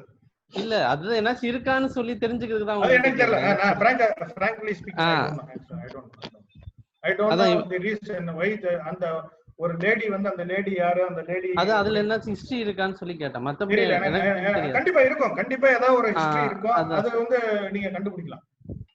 ஓகே சார், அதான் ஸ்டாச்சு ஆஃப் லிபர்ட்டி பத்தி சொன்னீங்க, சரி உடனே தெரிஞ்சுக்கணும்னு தோணுச்சு, அதான் உங்களை கேட்டேன். ஆனா அங்க பிரைமரி பாயிண்ட் வந்து அந்த ஆஸ்பெக்ட் ஆஃப் லிபர்ட்டி. இதுல இன்னொரு விஷயம் நீங்க இப்ப இதை கேட்டதுனால சொல்றேன். ஈக்குவாலிட்டி, லிபர்ட்டி, ஃப்ரெட்டர்னிட்டி, இந்த 3 ஆஸ்பெக்ட வச்சு பாக்குறப்ப ஒரு கம்யூனிஸ்ட் பேக்ரவுண்ட்ல இருந்து வரவங்க வந்து they will give more importance for equality. Okay, hello எல்லாரும் கேக்குதா? கேக்குது சார். இது ரொம்ப முக்கியமான பாயிண்ட். Liberty, equality, fraternity. லிபர்ட்டினா என்னது தமிழ்ல? லிபர்ட்டினா சுதந்திரம். ஈக்குவாலிட்டினா என்னது? சமத்துவம். அப்புறமேட்டு ஃப்ரெட்டர்னிட்டினா என்னது? சகோதரத்துவம். இப்ப கம்யூனிஸ்ட் பேக்ரவுண்ட்ல இருந்து வரவங்களுக்கு வந்து ஈக்குவாலிட்டி தான் பிரைமரி ப்ரையாரிட்டி. அவங்களுக்கு வந்து லிபர்ட்டி இல்லனா liberty at the cost of liberty they will try to opt for equality. Many times situation context will force you to compromise between these 3 values. அப்ப communist regime or a communist oriented ஒரு சூழ்நிலையில இருக்கிறவங்க வந்து they will opt for equality and they will try to go on a compromise over liberty. இப்ப ஒரு capitalist சொசைட்டில இல்லனா ஒரு அமெரிக்கன் சொசைட்டில இருக்கிறவங்க வந்து they will opt for liberty and they might be ready to compromise on equality. These are all certain things where you will have to make a compromise. You cannot say all are of equal priority ன்னு சொல்ல முடியாத பட்சத்துல then you have to go for a compromise. இப்ப அமெரிக்காவை பொறுத்த மட்டும் அவங்க அந்த லிபர்ட்டின்றதை தான் ரொம்ப தெளிவா தூக்கி பிடிச்சு காமிக்கிறாங்க. So they value liberty for that is why they are a strong capitalist country. இத வந்து நீங்க இதோட கனெக்ட் பண்ணி பார்க்கணும்னு வச்சுக்கோங்களேன். இப்ப ஃப்ரெட்டர்னிட்டின்ற கான்செப்ட் இதுக்கு எப்பவுமே ஈக்குவாலிட்டியா லிபர்ட்டியா ஈக்குவாலிட்டின்ற அது அதுக்குள்ள you will have to always keep playing on. இது ஒரு டிஃபரண்ட் டைமென்ஷன், நீங்க அதை பார்க்கணும்ன்றதான் என்னுடைய பாயிண்ட். சொல்லுங்க அடுத்தது. ஓகே சார், அடுத்தது. ஆனா எனக்கு ஒரு டவுட் இருக்கு, நீங்க எனக்கு எக்ஸ்பிளைன் பண்ணுங்க. இந்தியன் ஆனா இப்போ இங்கிலாந்து, பிரான்ஸ், பிரிட்டன், பிரான்ஸ் ரெண்டு வச்சுக்கோங்க. இப்போ பிரான்ஸ் வந்து ஃபுல்லாவே வந்து ஒரு கேத்தலிக் ஃபண்டமெண்டல் ஐடியால மூழ்கி போன ஒரு நாடு. இங்கிலாந்து வந்து ப்ரொடெஸ்டன்ட் ஐடியாஸ் ரெண்டுமே ப்ரொடெஸ்டன்ட் ஐடியாஸால எமர்ஜ் ஆன ஒரு நாடு. ரெண்டுமே பேரலா ஒரே நேரத்துல வளர்ந்துட்டு இருக்கு. அப்போ இந்த பிரெஞ்சு ரெவல்யூஷன் எந்த விஷயம் வந்து இக்னைட் பண்ணுச்சுன்னா எக்ஸாக்டா? இப்போ பிரெஞ்சு ரெவல்யூஷன் தான் நான் காசஸ் சொன்னேன்ல. மெயின் பிரச்சனை வந்து மொனார்கி. அதாவது மக்களுக்கு புரட்சி எப்ப உருவாகும்னா அவங்களுடைய அன்றாட வாழ்க்கையில எக்கனாமிக் ப்ராப்ளம்ஸ் ஃபேஸ் பண்ண ஆரம்பிச்சிட்டாங்கன்னா புரட்சிக்கு அதுதான் தீய விதைக்கும். புரிஞ்சுக்கிட்டீங்களா? புரட்சியாளர்கள் வந்து பல வருஷம் பேசிட்டு இருந்தாலும் மக்கள் புரட்சியை நோக்கி போறதுக்கு மிக முக்கியமான விஷயம் வந்து first economic criteria. Too much of taxation, agriculture products வந்து சரியா மார்க்கெட்டுக்கு வராததுக்கு காரணம் என்னன்னா அந்த டைம்ல இருந்த என்வைரன்மெண்டல் ப்ராப்ளம், வெதர் ப்ராப்ளம்ஸ்னால வந்து அந்த அக்ரிகல்ச்சர் அவுட்புட் இல்லை. பிளஸ் வந்து கிட்டத்தட்ட ஒரு 10-15 வருஷம் வந்து கண்டினியூஸா வந்து France was continuously engaged in war in the trans Atlantic region. அதனால எல்லா பணத்தையும் வந்து அவங்க வந்து வார்ல ஸ்பெண்ட் பண்ணனால அவங்களுடைய டெட் ரொம்ப ஹை ஆன உடனே they started taxing people heavily. இந்த டாக்ஸ மக்கள்கிட்ட வரியா போட்டுட்டு அதுல பெரும்பான்மையான பணத்தை எடுத்து மொனார்க்கும் கிளர்ஜிஸும் ஸ்டார்டட் என்ஜாயிங் இட். ஓகே, இல்ல நான் எனக்கு என்னன்னா, சாரி டு இன்டரப்ட்னா, இப்போ நீங்க சொல்ற மாதிரி நேச்சுரல் ஃபேக்டர்ஸ் தான் காரணமா, இல்லனா வந்து இந்த வெஸ்டர்ன் என்லைட்டன்மென்ட் வந்து பிரான்ஸ்ல வந்து இன்ஃப்ளூயன்ஸ் ஆகலையா, இல்லனா யார் அதுக்கு காரணமா? அதாவது அதுதான் கேக்குறேன். நீ அதுவும் இருந்திருக்கு. இந்த பிரச்சனைகள் நெருக்கடி ஏற்பட ஏற்பட ஏற்பட அந்த தாட் ப்ராசஸ் அதிகரிச்சுட்டே இருந்திருக்கு.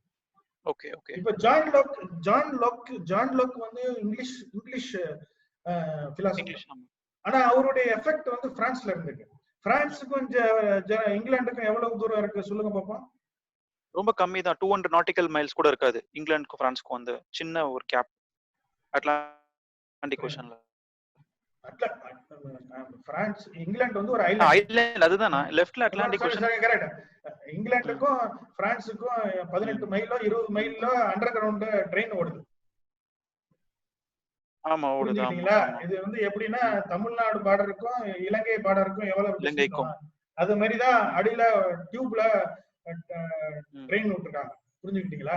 அப்ப அந்த கடலை தாண்டி அந்த ஐலாண்ட் அந்த இதை தாண்டி அங்கிட்டு பேய தாண்டி அங்கிட்டு பாத்தீங்கன்னா பிரான்ஸ்.